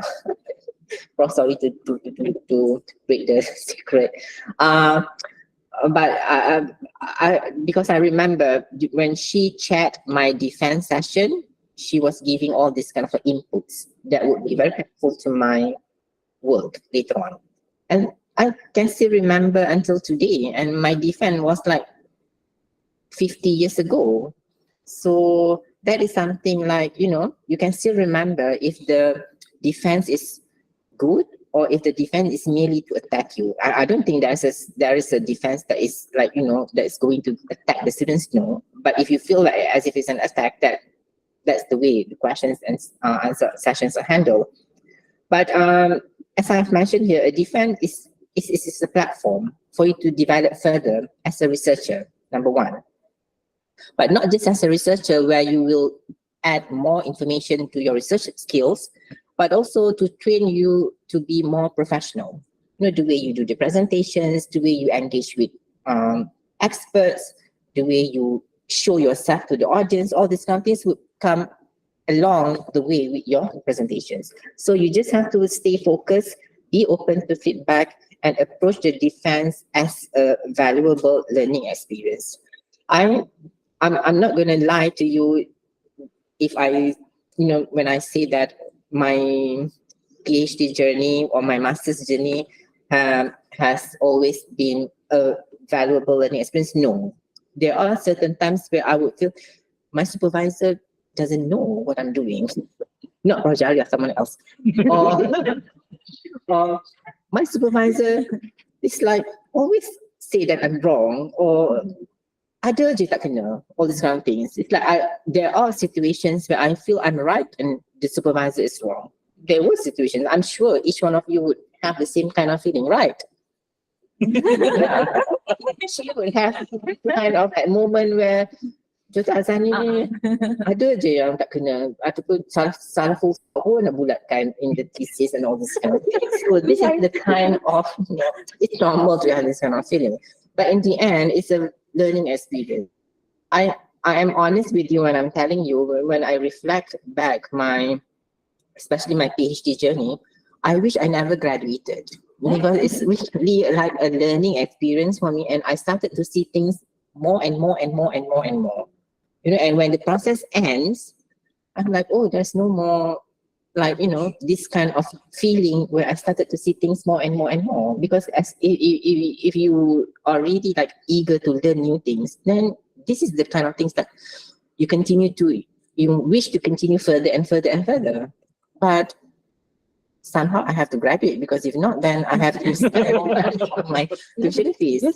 Yeah, tuition fees, you need to work, you need to get salary. But it's an opportunity for you to learn more and more. So while you are in this learning process, take this as a valuable learning experience. Even if it's difficult, it's okay. I appreciate learning process that has a bit of difficulties compared to learning process that's always smooth, no problem at all, and then you graduate. Of course, it's like, wow, best, yeah. But but what actually do you get from the process? Of course, you get something. You graduate, you know more about your work and all these kind of things. But the difficulties to me personally will make you learn more. You have to go back and check back. And then you have to check with all other things, all this kind of thing. The process even is difficult, even it's hard. And sometimes can be humiliating, because you fail your proposal defense and you feel embarrassed because your friends all pass and suddenly you are the only one who failed. But actually it's a learning process. I started to see things better. So that is something that, is an eye-opening moment for me. So that is something that I can see my academic journey to be, somehow it's a valuable learning experience for me. So I wish the same for you, not the difficulties, not the failure, but all other things that will make you grow to be better and better. Okay, so anything that you want to add more to during the defense session? I would like to. Yes. I would like to add for this one. I'm Sister Atika. I'm Dr. Azannee's supervisor. I mean, through the experience that I've got from the learning in the postgraduate study, my master. This is my first time in my master. I do have the same case as Azannee, that I've changed my supervisor. I proposed someone else to be, I nominated someone else to be my supervisor, the potential one. I emailed it even before I got into the IUM, in fact, because I came here under scholarship, so we have to nominate a supervisor. So I made contact with the proposed supervisor that I intended to do with. And I got a yes, and then after I finished my first semester, I got into the contact again, and then we kind of agree of starting doing the work and all that. And what happened was, at the end of semester two, I got changed. Like the departments decided that I should proceed with someone else, and that's where I got to learn about Dr. Azannee. I've heard the name before, but then I don't even know. And then I was like, puzzled, why I have to change? I mean, when this lecturer is actually someone is in line in my study. But then when I reflected back, rejection is actually an opportunity for me to reflect and to grow. So that's one thing that I learned from that, because I wasn't happy with that decision, and I made an appeal, a formal appeal, and then I went to it in the office. So I was a bit adamant on why I have to stay with the kind of supervisor. So then when I was changed and I got to Dr. Azannee, I think interesting is that you never know. Do you think it's that the best decision for you? So when I got changed and then like I got to know my current supervisor, and I think, that makes sense. So, and I do understand what had happened. And that's when studying, what I'm trying to say is that something that you think is best that will work for you, you don't even know that, because you're still learning. So whatever is given to you, try to make it in the situation that works best for you, because you can't blame anyone or anything. It's your journey. So that's what I learned from it. And my supervision and my consultation and got me through to the defense is all thanks to the making things work with your supervisor. And I'm so blessed that I got like macam mati lah aku kan, supervisor baru yang tak kenal. And then I was like, that is nice. And then we got through that work, and then we got things done. And I know that I was you have to present yourself. You have to get ready to do the hard work, and that can be seen that. So I was really have this difficulty in understanding what I'm doing, because I kind of lost here and there. So your supervisor will redirect you back to get you to go to your goal. And I do agree that something that you do, you need them to communicate that with your supervisor, your work, your planning and all that. And you just want to know that your mistake is a learning process. And that's why I had a very good help from assistant from my supervisor that got me through. I passed the defense with minor, and because that happened because of the process, the consultation, I did what you had to do, and then like make amendments. And do you have something that you feel that I do strongly believe that I need to do this? You just need to communicate that. So that is something that I want to say. And because of that, I would like to have that's why we under CAPS now we have this opportunity so that you will have this kind of experience with your supervisor as well. So yeah, so that's my input. So thank you, Rata. Yes, thank you, Atika, for the sharing. But you change and you make it sound so dramatic. I changed Yeah, I do. 4 supervisors. From Jara is my 4th supervisor. So it's like from one resign, go to another one, go to other university, go to other one. I don't know what's the problem. And go to the 4th one, which is from Jara, and finally I finished. So, but again, that's the process that you can expect to happen. So that's something that is part of the learning process. I think they have a question in the chat box. Yes. From Sister Ajifa. All defense proposal in IUM is face-to-face now, right? That's the question. And then I think someone raised hands just now, but I'm not quite sure who. But that's the question as of now. Okay. About the defense proposal. Let me just clarify the questions from Sister Atifa. Thank you for the questions. Yep. The defense sessions in IUM now depends on the needs, whether it is face-to-face or it can still be online. Okay. Especially if the external examiner wish to join the defense session and they are not nearby. I mean, like they are abroad or they are in other universities beyond the Klang Valley area, then it is possible that the defense sessions will be conducted online. There is also possibility that the defense sessions will be face-to-face. Like in the case of Sister Atika before, the proposal defense is conducted face-to-face. That's because the external examiner chose not to come, only the report to be read. And then the internal examiner, which is within the kuliah, is here. And then the chairperson is here. And then the supervisor is here. So all of us are here. Then it's better for us to have it face-to-face. So Sister Atika has the proposal defense in the form of. So there is no policy, if Sister Atifa is referring to a policy that rather now the proposal defense is face-to-face. No, there is no policy to state that all proposal defense must be face-to-face now. There's no such things now, because there is still a possibility the proposal defense can be conducted either online or face-to-face. So it is up to the PG office to decide. And if you have issues, whether, like for example, if you're international students and then you are at your home country, and then suddenly your defense session is set on the day where you are still in your home country, then you can still negotiate with the PG office that I cannot come. I wish to have it online, and we will accommodate to that particular session. So it's not a problem. Okay. All right. Any other questions? No. All All right. Okay. So let's proceed. So what is the outcome of your defense? Like I think in the case of like Prof. Jara has mentioned, the result will not be officially given after the defense session itself. In fact, it will come from the PG office officially in a letter. But in the case of IUM, you will be informed specifically on the outcome of your defense. Like after the discussion between the examiners and the students ends, and then the time for the examiners to deliberate the decisions, all these kind of things, then the students will be asked to leave the room or the platform for a while. And then after that, we will announce the result to the students. And in the case of IUM, the result will be either pass or pass with minor corrections, pass with major correction, or fail.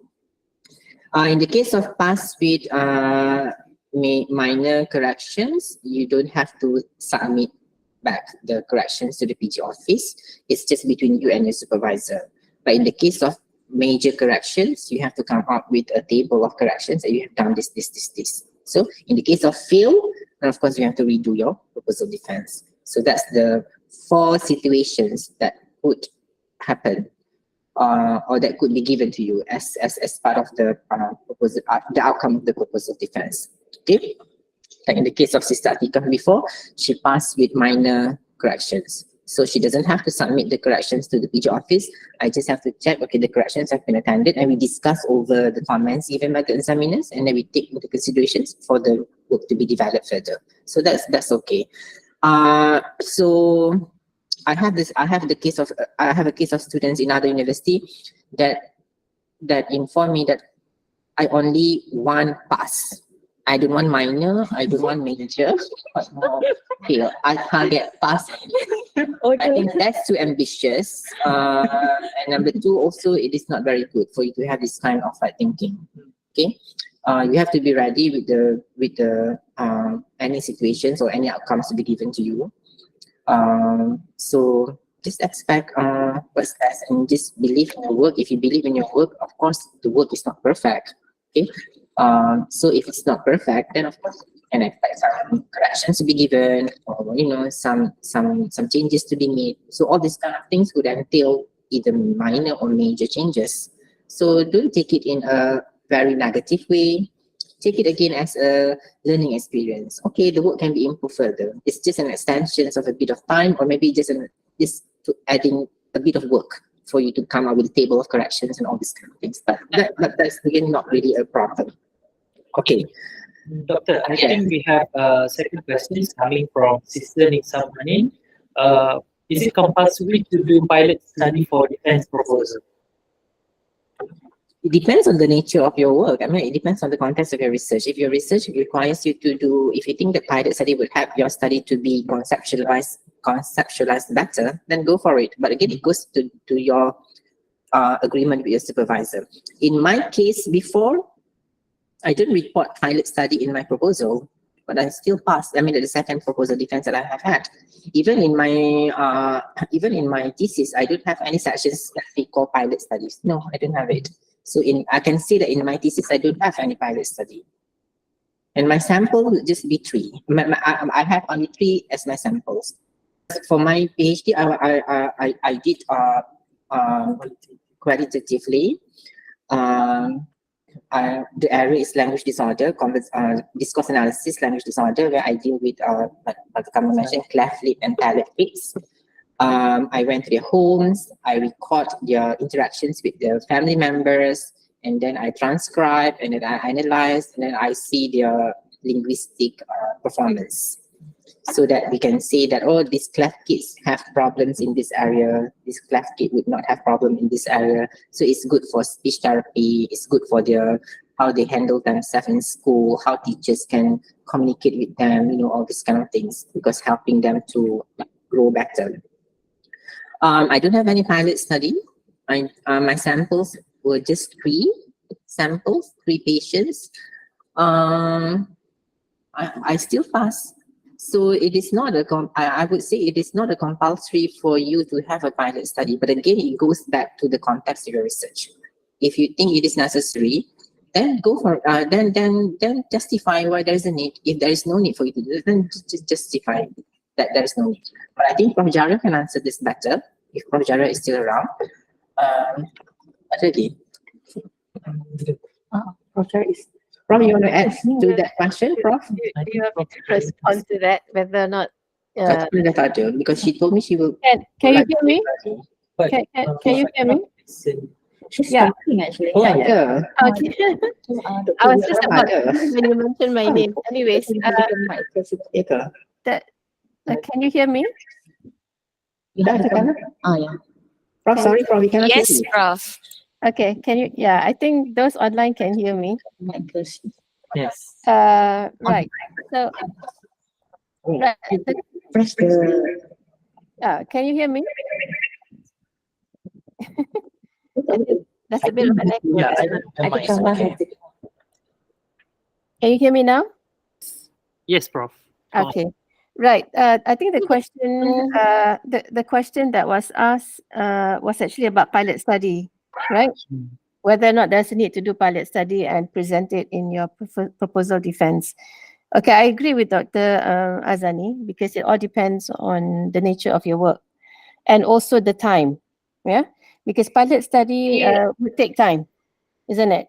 Yeah, it's and it can only be done when you have your research design in place, because the objective is actually to test whether or not your design works. Yeah, with the the small data that you have.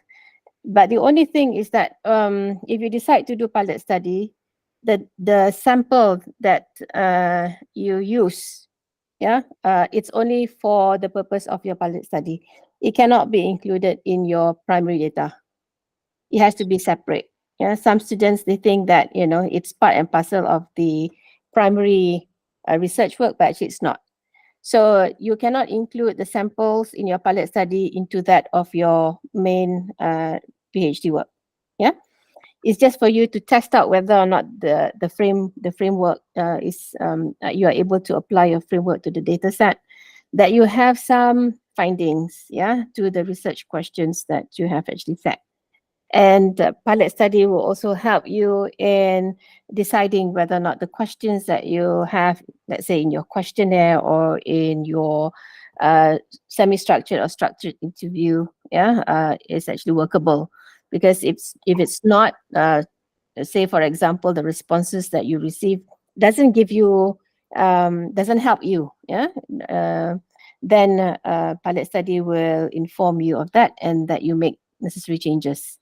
All right. And of course, the challenge would be that whatever that you have carried out, if it works, it's fine. But if it doesn't work, then you need to also report in your pilot study. Yeah, so pilot study is actually a section at the end of your chapter 3. Yeah, to say that you have actually carried out the research design to this selected data set. And you have, ultimately it shows that it's workable because you get, out of it, you've got some findings. So, and if you were to present this in your proposal defense, it would be more convincing, isn't it? Yeah, your panel member would see clearly that, the questions, the method that you use, the framework that you've decided on, lends to some findings. So the only thing is that it will eat on into time. Yeah. So whether or not you decide to go for pilot study or otherwise, it's your decision. Yeah, even though those who went for their proposal defense without the pilot study, like in the case of Dr. Azannee, it's still fine. Okay, because at the end of the day, what we need to see is that it's a sound design. Yeah. You've got good objectives and research questions that would support those issues that you have mentioned, by way of the nature of the study, and of course the how you have problematized those issues, and set out your objective, and you've got questions and these are all aligned. You've got good framework to support your work, and you show that in terms of how you're going to analyze your data. You've got good theory to support you. You've got framework that you have identified. The only thing I need to also mention at this stage is that if you have multiple frameworks, I keep on telling my students, you need to show how these frameworks are linked to one another. If not, it's like one framework can be a PhD on its own. So this is quite trying, but if you work through it, at the end of the day, there would be some depth, and the nature of your research is up to PhD standard. If it's too simple, then you run the risk of it not being of a PhD level. Yeah. Okay. Thank you, Prof. All right. So having said that, I have to go. Thank you so much. And enjoy the rest of the session. Bye. Thank you. Assalamualaikum. Thank you, Prof. Thank you, Prof. For being with us today. Okay. I think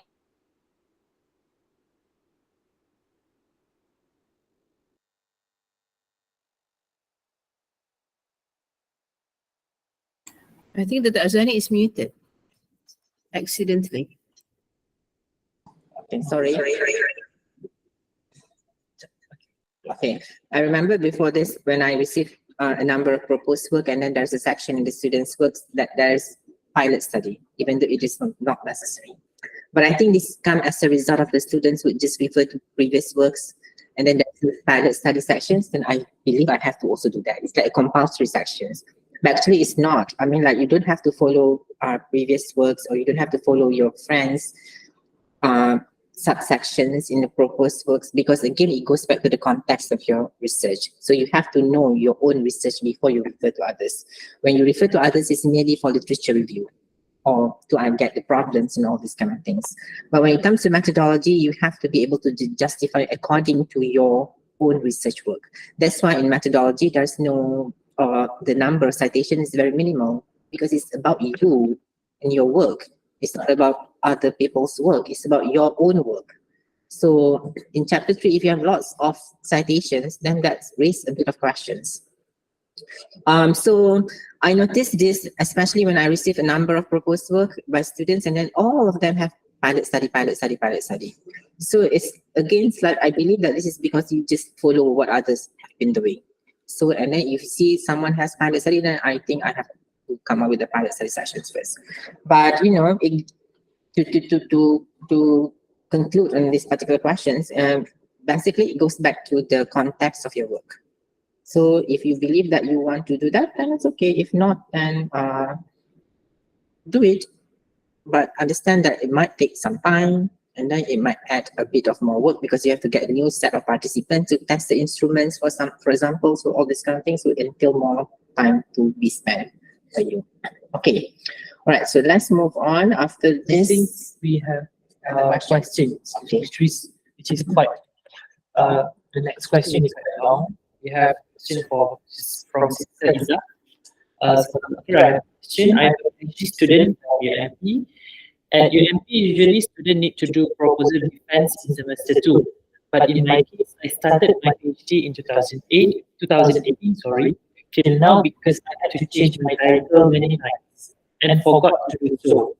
Till now, I didn't get to do my proposal defense, but this last title will be the last perhaps. So I am in semester 5 now. And I have already a few results with this last title, which suggests to me if I need to include some result or not in my proposal defense. Thank you. all right. Thank you, Sister Isa, for the questions. I pray that you will get to your defense very soon, this semester, hopefully, inshallah. And whatever the outcomes would be, then just accept it and progress with the work. But since this is already your semester 5, and you said that you already have some sort of a result with this last title, I'm not sure how many titles have you had. 5 titles. 5 titles. Just stick to this last title, work on reading this particular title, and then the results that you have with you now, you can put in your proposal defense as a preliminary results. Okay, so you can have a sections in your proposal defense presentations later as a preliminary sections or preliminary findings or preliminary results.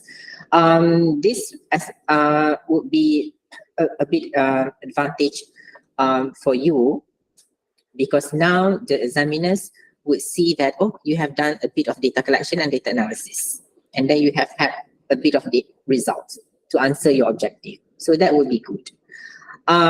So you can report that in your proposal defense, but not too much, because number one, you have to check whether the results have been reported in the submitted Word document of the proposals or not, because then if you have the Word document to have a result, then that would not be correct, right? Because this is just a proposed work.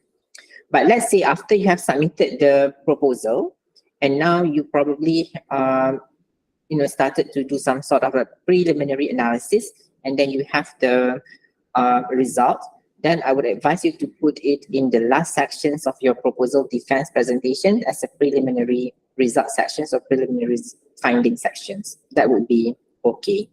But you have to expect that the result might not be useful, because the examiners probably would want to would suggest you to change the objective, or would advise you to change the questions, which would not give you the same kind of result or findings anymore.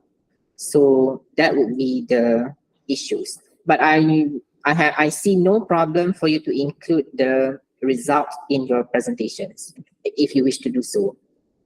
I hope I answered your questions. Okay. All right. Okay. Let's move on to the next one. Okay. Yes. Any questions from yeah, sister? Can you explain a bit on pharmacy major and field? Like how is The line. Actually, it depends on the examiners to decide on that. I cannot tell you specifically, like there is a specific rubric that this is clear field and this is a clear pass with major corrections. But it goes back to the perceptions that the examiners have towards the work. That if you see that this work is beyond repair, or you need to come up with something else, then that's fail. But if you think that there are many mistakes, but it is a good study, for example, in the end it is a good study, but the student seems to be lost in coming out with a proper method, you don't know how to come up with a proper research objective and all the, the major components of the proposed work is wrong, then, but still the work can be done, can be repaired, then probably there is some major corrections. But usually I think, in my experience before, I have never failed a student, but I'm inclined to give major corrections. I don't know why. I always give major correction. Maybe because I don't want to fail the students, even though sometimes the work itself is, ya Allah, this is beyond. It's too much. I mean, like, the students doesn't know what the students is doing. And by right, it should be a fail work. And I should fail the student. But maybe, because again, we are in IUM, Rahmatan lil Alameen. So the tendency to fail the student is very rare. Okay, and so far I've never come across the students who have failed proposal defense, specifically in this kuliah, within my experience as chairperson, examiner, or supervisor. Never have come across the students who have failed. But major correction, yes. But when it comes to major corrections, mostly the correction because of the major components of the research. I would see if the problem statement is not clear, then that's already a major. So the first sections of the problem statement must be very clear. To me, if the problem statement is clear, that is minor. If the problem statement is not clear, then it's major. That's me. Okay, when I submit the report, I will either take minor or major based on this. But my result would not be the same as the other examiner. Other examiner would just give minor or major. Kalau major, same with me. If it's minor, then I give major. Then during the defense, both of us will deliberate why we give major and why the person will give minor. Then we will give the result to the student. But that's me. But because at the proposal defense stage or at the proposal stage, I want to see the problem statement has been clearly it's clear, even though it's not fully explored, but you can clearly tell that this is the problem within the context of your work. And then from the problem, it leads to a proper research objective. The objective would go back to the problems. And then you would come up with the proper research questions, and the method that you use are suitable to the context of your proposed work. Then it's minor or even possible for you to pass without major or minor corrections. So that's me. Okay. All right. So don't worry kalau dekat UAE ni mostly maybe tak fail code. Maybe inshallah fail is very rare. Maybe I am the only one who fail proposal defense in the entire world. I don't think so. In UAE, ada lah cases, but that's probably because the students has been saying and not receiving proper guidance from the supervisor, but because of the time, the student has to defend. So sebab if you don't defend now, then you will be terminated, for example. So because of that, the students attended the proposal defense, but the work is very bad. Then at least the student has been given chance, or is reported to have defended. It's just failed, then we give time to, so it's because of these kinds of reasons lah. It's not because of something. But if you have received proper supervisions from the supervisor, and then all the issues are addressed, so I don't anticipate you to fail. No worries about it. Okay. All right. Any other questions? Okay. So let's continue. All right. So you have been informed on your whether you have passed or you failed, or you have to do some sort of corrections or all these kind of things. So a big relief because you have defended your work. Okay, tapi kalau you fail memang tak big relief lah kan. So you have to do all over again. So after the defense, some of the important things for you to do, number one, of course, is to reflect on the feedback. So you will be given, even though the decision has been given to you during the defense day, but you will be given a full report by the PG office after that. Okay, because the PG office will provide you with the written comments from the examiners.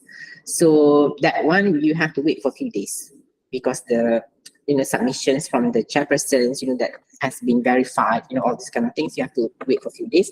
And then the PG office will contact you, okay, you can come and collect the comments, after your defense and all these kind of things.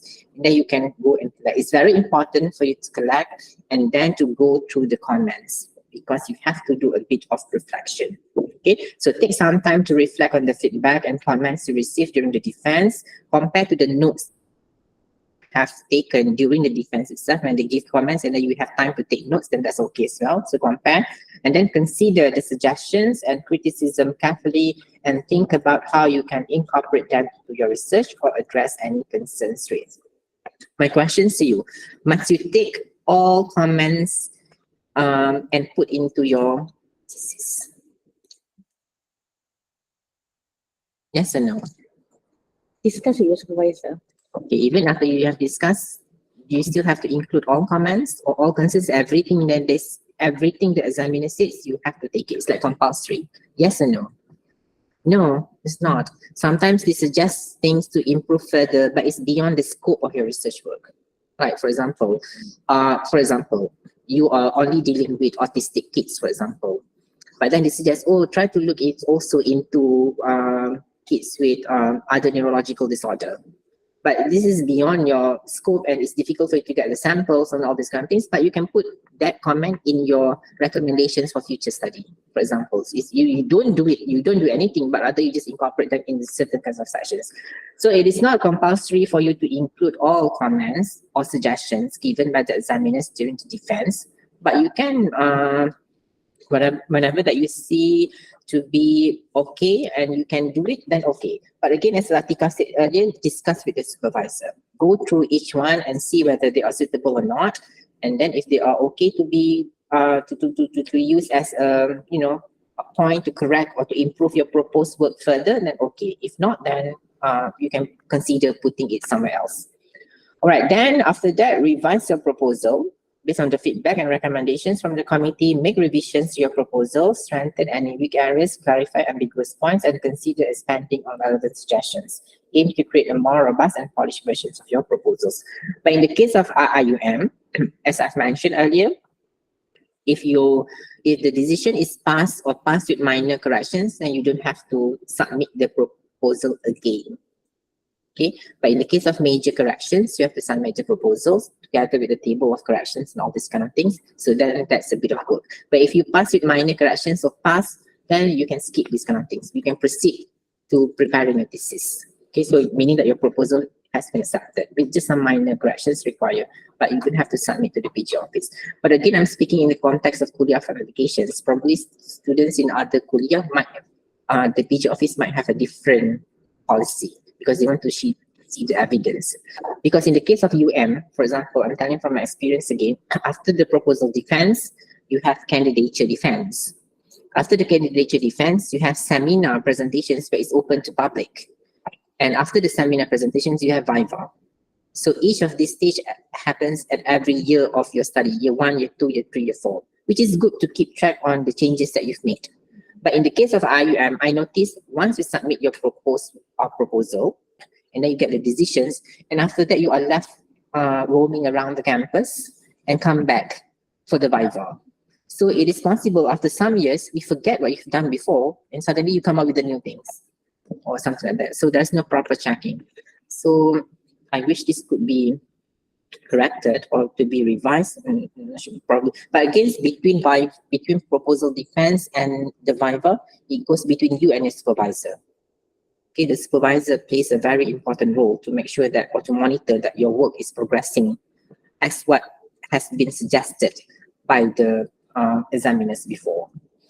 Okay, so if you are needed to revise your proposal, then you have to do that and submit accordingly. And if not, then you can proceed to the next stage. So follow up on any outstanding questions. If there were any questions or concerns raised during the defense that you were unable to address fully, then consider following up with additional information or clarification, so it can demonstrate your commitment to your research and your willingness to engage in further discussions. Okay, let's say you have examiner during the defense, external examiner or internal examiner. Are you allowed to communicate with them after the defense? Like, let's say you want to have a follow-up questions or you want to get their suggestions. Are you allowed to communicate with them? Like you Google them, stalk them to get their contact info, and then you found email address, because lecturers' emails, even phone number, even pictures are public. Yeah, so it's very easy for anyone to stalk lecturers, because everything is like on Google. Even if people know my room number and then they come one day because the gate is always open and not kill me, no one will know. But are you allowed to do that? I mean, like, to communicate with the examiners after the defense sessions to get follow-up questions or suggestions on certain kinds of things? Are you allowed to do that? Yes, no problem with that. No problem. No problem. It's just whether the examiners wish to help you further or not. It depends on that. Like I said, I have so many other students that I don't even help, but suddenly I want to help students from other university or students of other supervisors. But it goes back to them. I sometimes receive questions a lot from other students who want further clarification. So in professional setting, it's not No problem. Yeah. It's no problem. It's part of the process. This is not before the defense. This is after the defense. But if before the defense test, you are not allowed to communicate with them. That's why we don't reveal the examiner's name to the students, because we are afraid that you will again stalk the examiners and then say something to them or send flower or whatever you want to do. So all this kind of thing. But after the defense, of course, no problem. Because let's say you have a questions that you don't understand, and your supervisor also don't understand the questions. Then who's gonna do the follow up? You yourself. So follow up with the examiners. And again, by accident, it depends on them. If they have time to entertain you, then it's okay. If they don't have time, and then your email goes unreplied for 1 year, then terpaksa tabah. You just have to accept the fact that you are not entertained by them. So that's okay. That's part of the process. Okay? All right.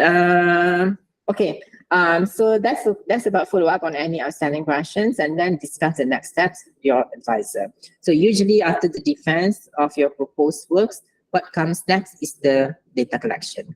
So usually after the proposal has been approved, and then you have received green light to proceed to the next stage, then the next stage usually will be the data collection, because your method has been commented, has been approved, has been verified in terms of the instruments and all these kind of things. Then after the proposal is approved, then you just go and collect the data.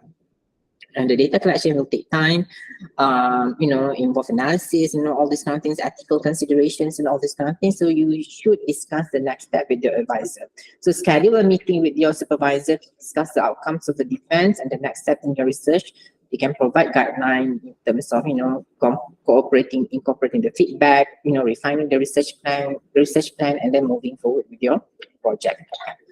Okay, so then you are allowed to celebrate a bit, because you have passed your proposal defense.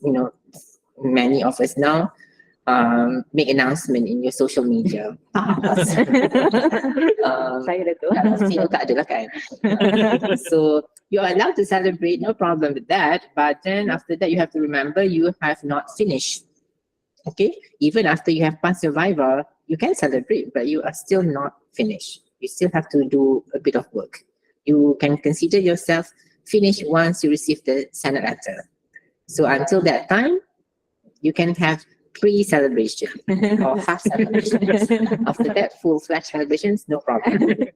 So don't forget to stay motivated and focused. So use the momentum from your defense, whether it has been a good sessions, whether it has been not so good, but it's a learning experience where you use the momentum from your defense to stay motivated or to uplift your motivation and focus on your research. So remember the positive feedback you receive and the importance of your work.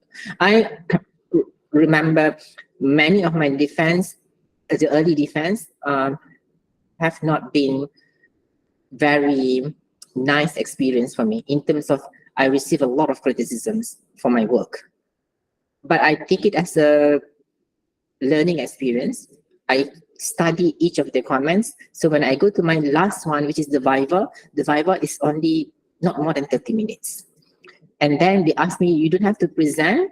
And then I remember one of the comments I received is like, I don't have any comments on the chapter 3. It's free from any mistakes. So, but that is because I reflected on the defense that I have had earlier, which has been very tough. But towards the end, it has been very easy, so which is okay. I don't want it to be like the other way around. Like, defense pass, tak ada issue apa semua, and then you go to the next stage, no issue, and then suddenly when it comes to viva, something bad happened. It happened to my friend. When he gets to viva, and he has to go back and collect new data. That is like, oh my God, terrible. So he's from Japan, so he has to stay in Malaysia for another 2 years. And you can imagine the cost, the tuition fees, all these kind of things. But, but that is because like at the early stages, not to say that because of the early stages he has free from any problems, no, but probably because some issues were not highlighted at the early stages, and because of that it's overlooked. And then when it comes to the last stage, then it happens like that.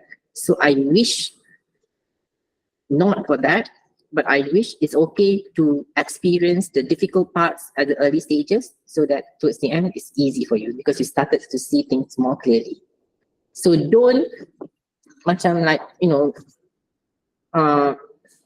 you have to make peace with the difficult situations, especially at the early stages. It's okay for you to be in the dark.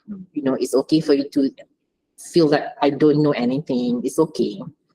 The light will, will be shined upon you and all this kind of thing. So it's not really a problem. So just go with the process. So you just have to stay motivated and focus and prepare for the next steps. So take time to consider what the next steps in your research project are.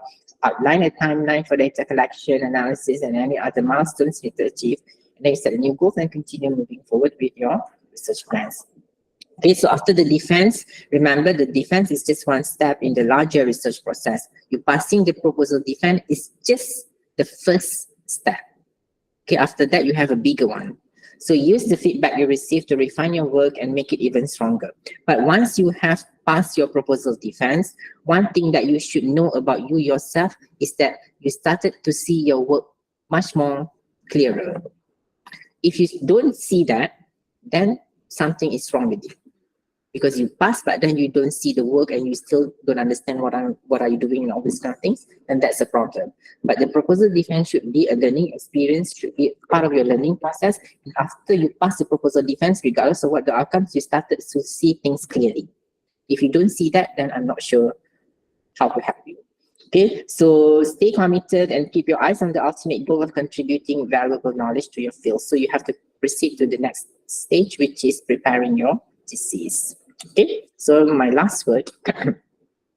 Remember, your proposal defense is a significant achievement and it demonstrates your dedication, knowledge, and research capabilities. It still shows your, we can still see whether you are okay or not to do research. I have this one students before, came to register under me, came to me and asked, can I just do this with you, even though it's not my area?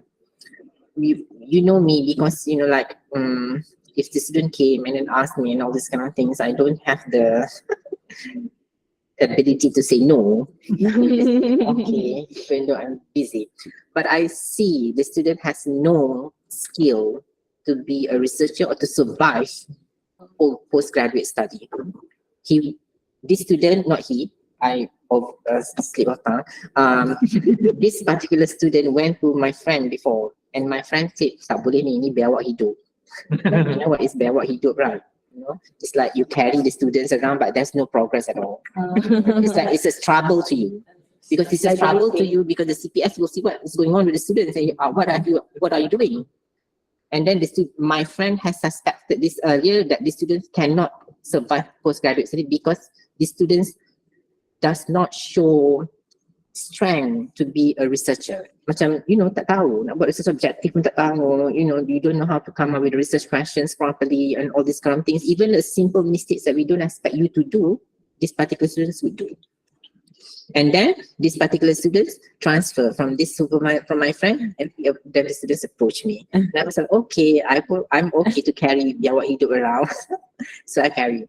And then, but for 1 year, I was like asking the student, what are you doing? Have you prepared this? Okay, have you prepared this? And then the students even came and sit with me and I asked, prepare this one by one. I even wrote this section, this section, this section, this section.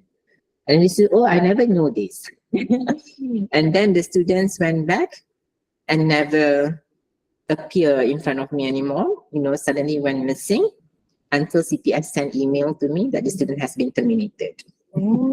So it goes to my record that of all the supervisees that I have had, one is terminated.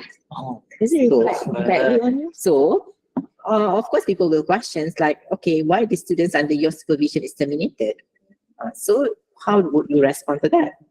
Is it because of your bad supervision? Is it because of what would be the reasons to contribute to that?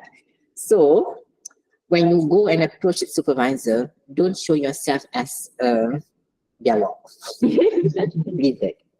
Show yourself as an eager to learn student, able to do research, understand basic research principles and all these kind of things, that would be okay. Because if not, then it's possible that you will be rejected. Okay, so maintain your passion for research and keep pushing forward. So this is something that we can say about it. So I wish you best of luck with your proposal defense, or if you have passed your proposal defense, I wish you best of luck in your next stage. And I pray that your research will make a very impactful contribution to the area. There's no point for you to do, this is one thing that I also learned from my experience in UM. There's no point for you to come up with a research that is nice in a hardbound thesis and put in a library bookshelf, but no contribution at all. Please make sure that your research, there's one contribution that you can make from your thesis, and then after you have graduated, you put forward the contribution to the relevant parties. Like for example, in my case before, after I finished my thesis, the examiners asked me, okay, after this, what will you do with this? Because now we are going for a much more something that we can say to be thesis that has an impactful or practical implications. So they asked me, what will you do? I said, I will go to Malaysia's Speech Therapy Society and present to them the findings so that they can use and incorporate in the treatment of deaf children. And I did. I went, I make appointment. I did another round of presentation with them, and then they take into considerations my findings so that they can refine the treatment plan to this particular case and all these kind of things. So that's how the impact is viewed. Like in the case of you, for example, if you are, like for example, you are doing writing strategy, for example. So put forward the findings to Ministry of Education, for example, or it apply in your context of teaching and learning practices and all this kind of thing. So it is something that is in fact impactful. So this is where you as a student and now you graduate becomes the rahmatan lil alamin, because you bring mercy to others, you contribute to others. So the rahmatan lil alamin is just it's not just a notion to make, oh, this is IUM tapi semua sama je. No, but it's not actually. It's everyone, not regardless whether you are from IUM or UM or UMP or apa tadi satu lagi? University, industri, University Islam Selangor, tak kisahlah University Minnesota ke apa ke, kat mana pun. Your knowledge seeking process should make an impactful contributions to at least people around you or you yourself. You become better. Okay. Tak apalah nak dapat gaji tinggi, you want to get better salary or you want to be promoted to the higher rank. All those kind of things will come.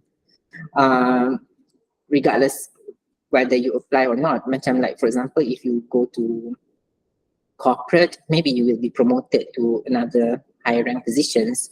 Or if you're at university, obviously you will be promoted to a higher rank. So all these companies will come. But make sure there is an impactful that improve the conditions of the society better. So that is something that we can say to be your knowledge seeking is something that we can say to be an ibadah. Okay. So before I turn this to more Islamization, let me just welcome you. If you have any questions, comments to us, I open the sessions now.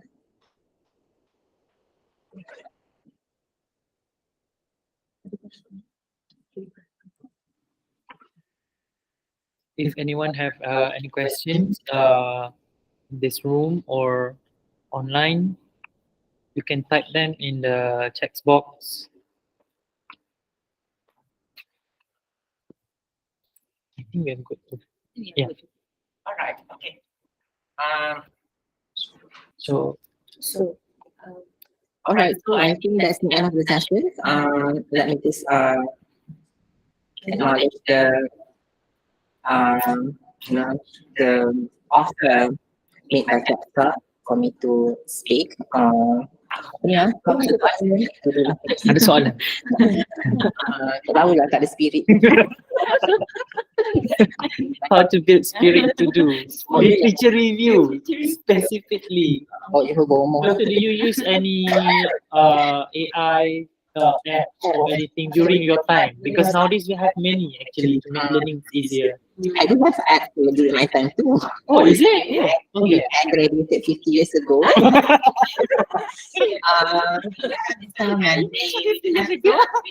Kind of like mentoring or all these kind of things. But I don't use that. I don't use any specific software when I do analysis. Even checking of the references, I do one by one. Oh. I did manually. And I noticed that when I did that manually, now I become more detail oriented. Even if there's no comma, I would highlight the check references after how I commented her thesis. Not to say that I'm very detailed, right? Sometimes I miss part. But this is how you train yourself. If you use AI to help you to advance all these kind of things, but you don't lose your skill as a human researcher. Because if not, then you know nothing. Then you graduate as a robot, not as a researcher. Okay, so the question is how to build literature. To be honest with Sister Iza, I really don't have proper answer. You just have to push yourself. You have to push yourself, surround yourself with people who are motivated. Like I said just now, make friends. Talk to your supervisor. Prof. Dara also Prof. Dara also agrees with me on this that we believe in talking. Talk to your supervisor. If your supervisor is not a very talkative person, talk to it's very obvious. I did make this. I went after my second supervisor. I went to the deputy dean of the faculty and I talked to the deputy dean. I said I want to change to the university because the supervisor is very difficult to please for me. And then the deputy dean said, okay, I understand your situations. Let me talk to the supervisor first and all this kind of thing. So the help comes in an unexpected way.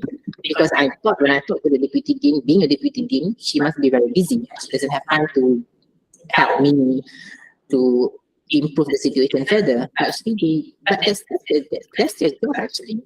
So to make sure that your learning experience, postgraduate learning experience is assisted in any possible ways. So talk to people, talk to your supervisor, talk to your friends, or talk to Capco. Get in touch with Capco. You are in UM.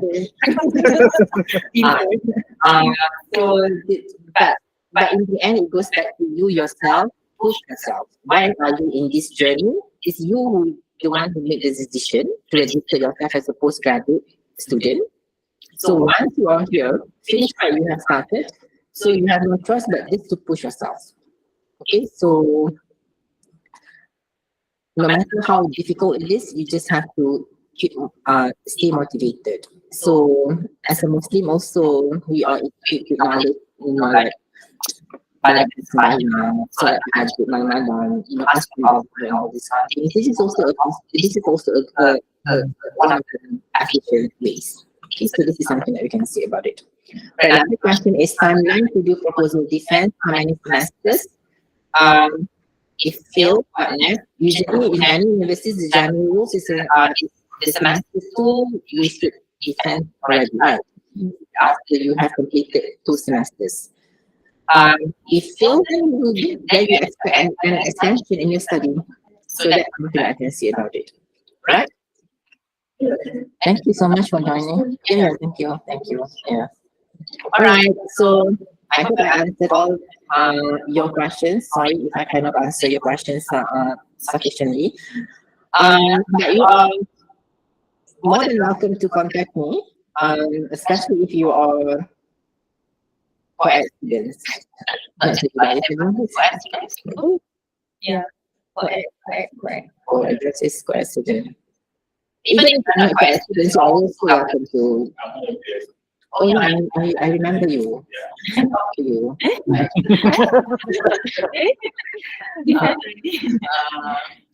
But no problem. Yeah, thank you so much. You are more than welcome to come to my office. Now my office is at level 2, which is the PG office. So you can go there. If you have any issues, you can talk to them. Thank you so much, everyone. Thank you for listening. Thank you for being patient with me. So I apologize if because I know I have limitations in many aspects throughout my presentations, but that is the learning experience for you and for me as well. Okay, so I hope the committee has shared the materials with you. The materials I have my email address here towards the end, so you can contact me there. Okay, thank you so much, everyone. So with that, I end it. You want to say something? It's okay. If you want to say anything, also okay. So thank you so much. Okay, thank you so much, Dr. Azannee. So there are many points from which I can derive First one is to make friends with the support system and to always be online with the information around, and communicate with yourself, your supervisor, and the comments, and correction, and also criticism that you receive. Always be open, and thank you, Doctor, for being honest and vulnerable. That makes this discussion feel relatable and be outputful and very motivated in a sense. All in all, your research should be impactful, be beneficial to others. Inshallah. If you have any question, you can ask them directly to Dr. Azannee, and then you have an email address, and then inshallah, we email the recorded version and also the slides in 3 days.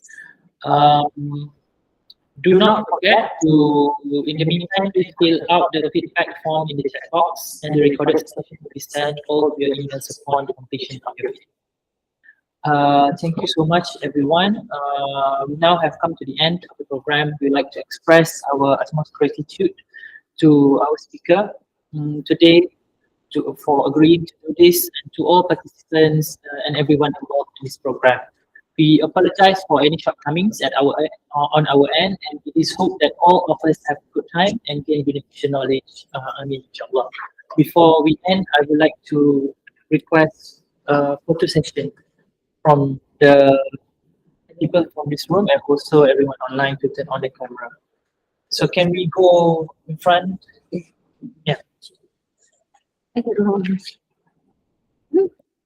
So I'm going to start presenting. Okay, we start the sharing. So just speak. Oh, okay.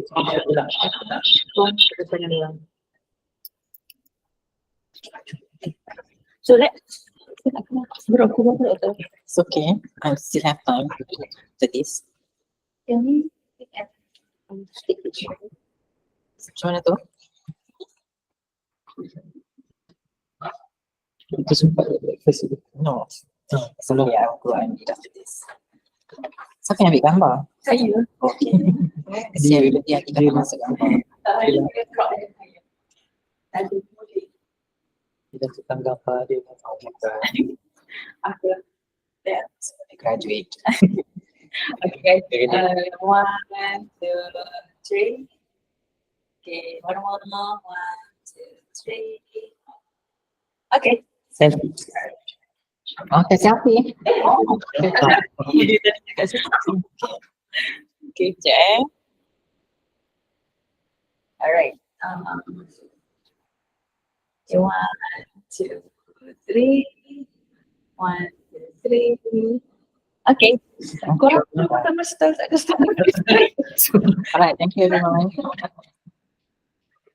You coincident.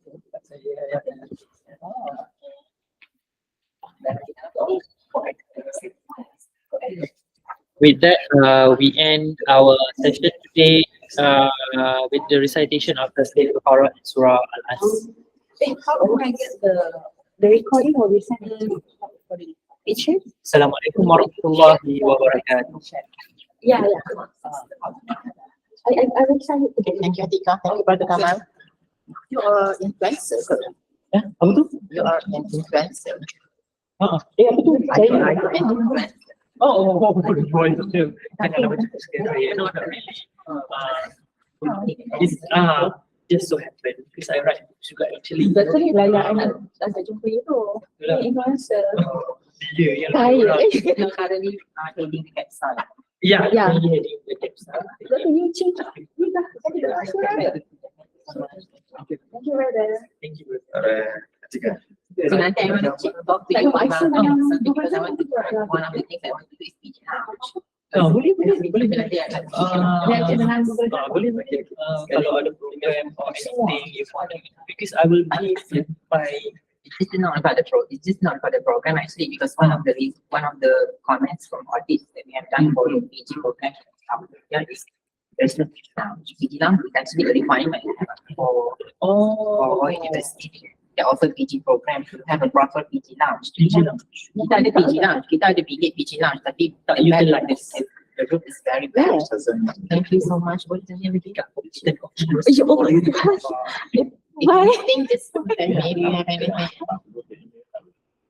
inshallah. You're staying inside.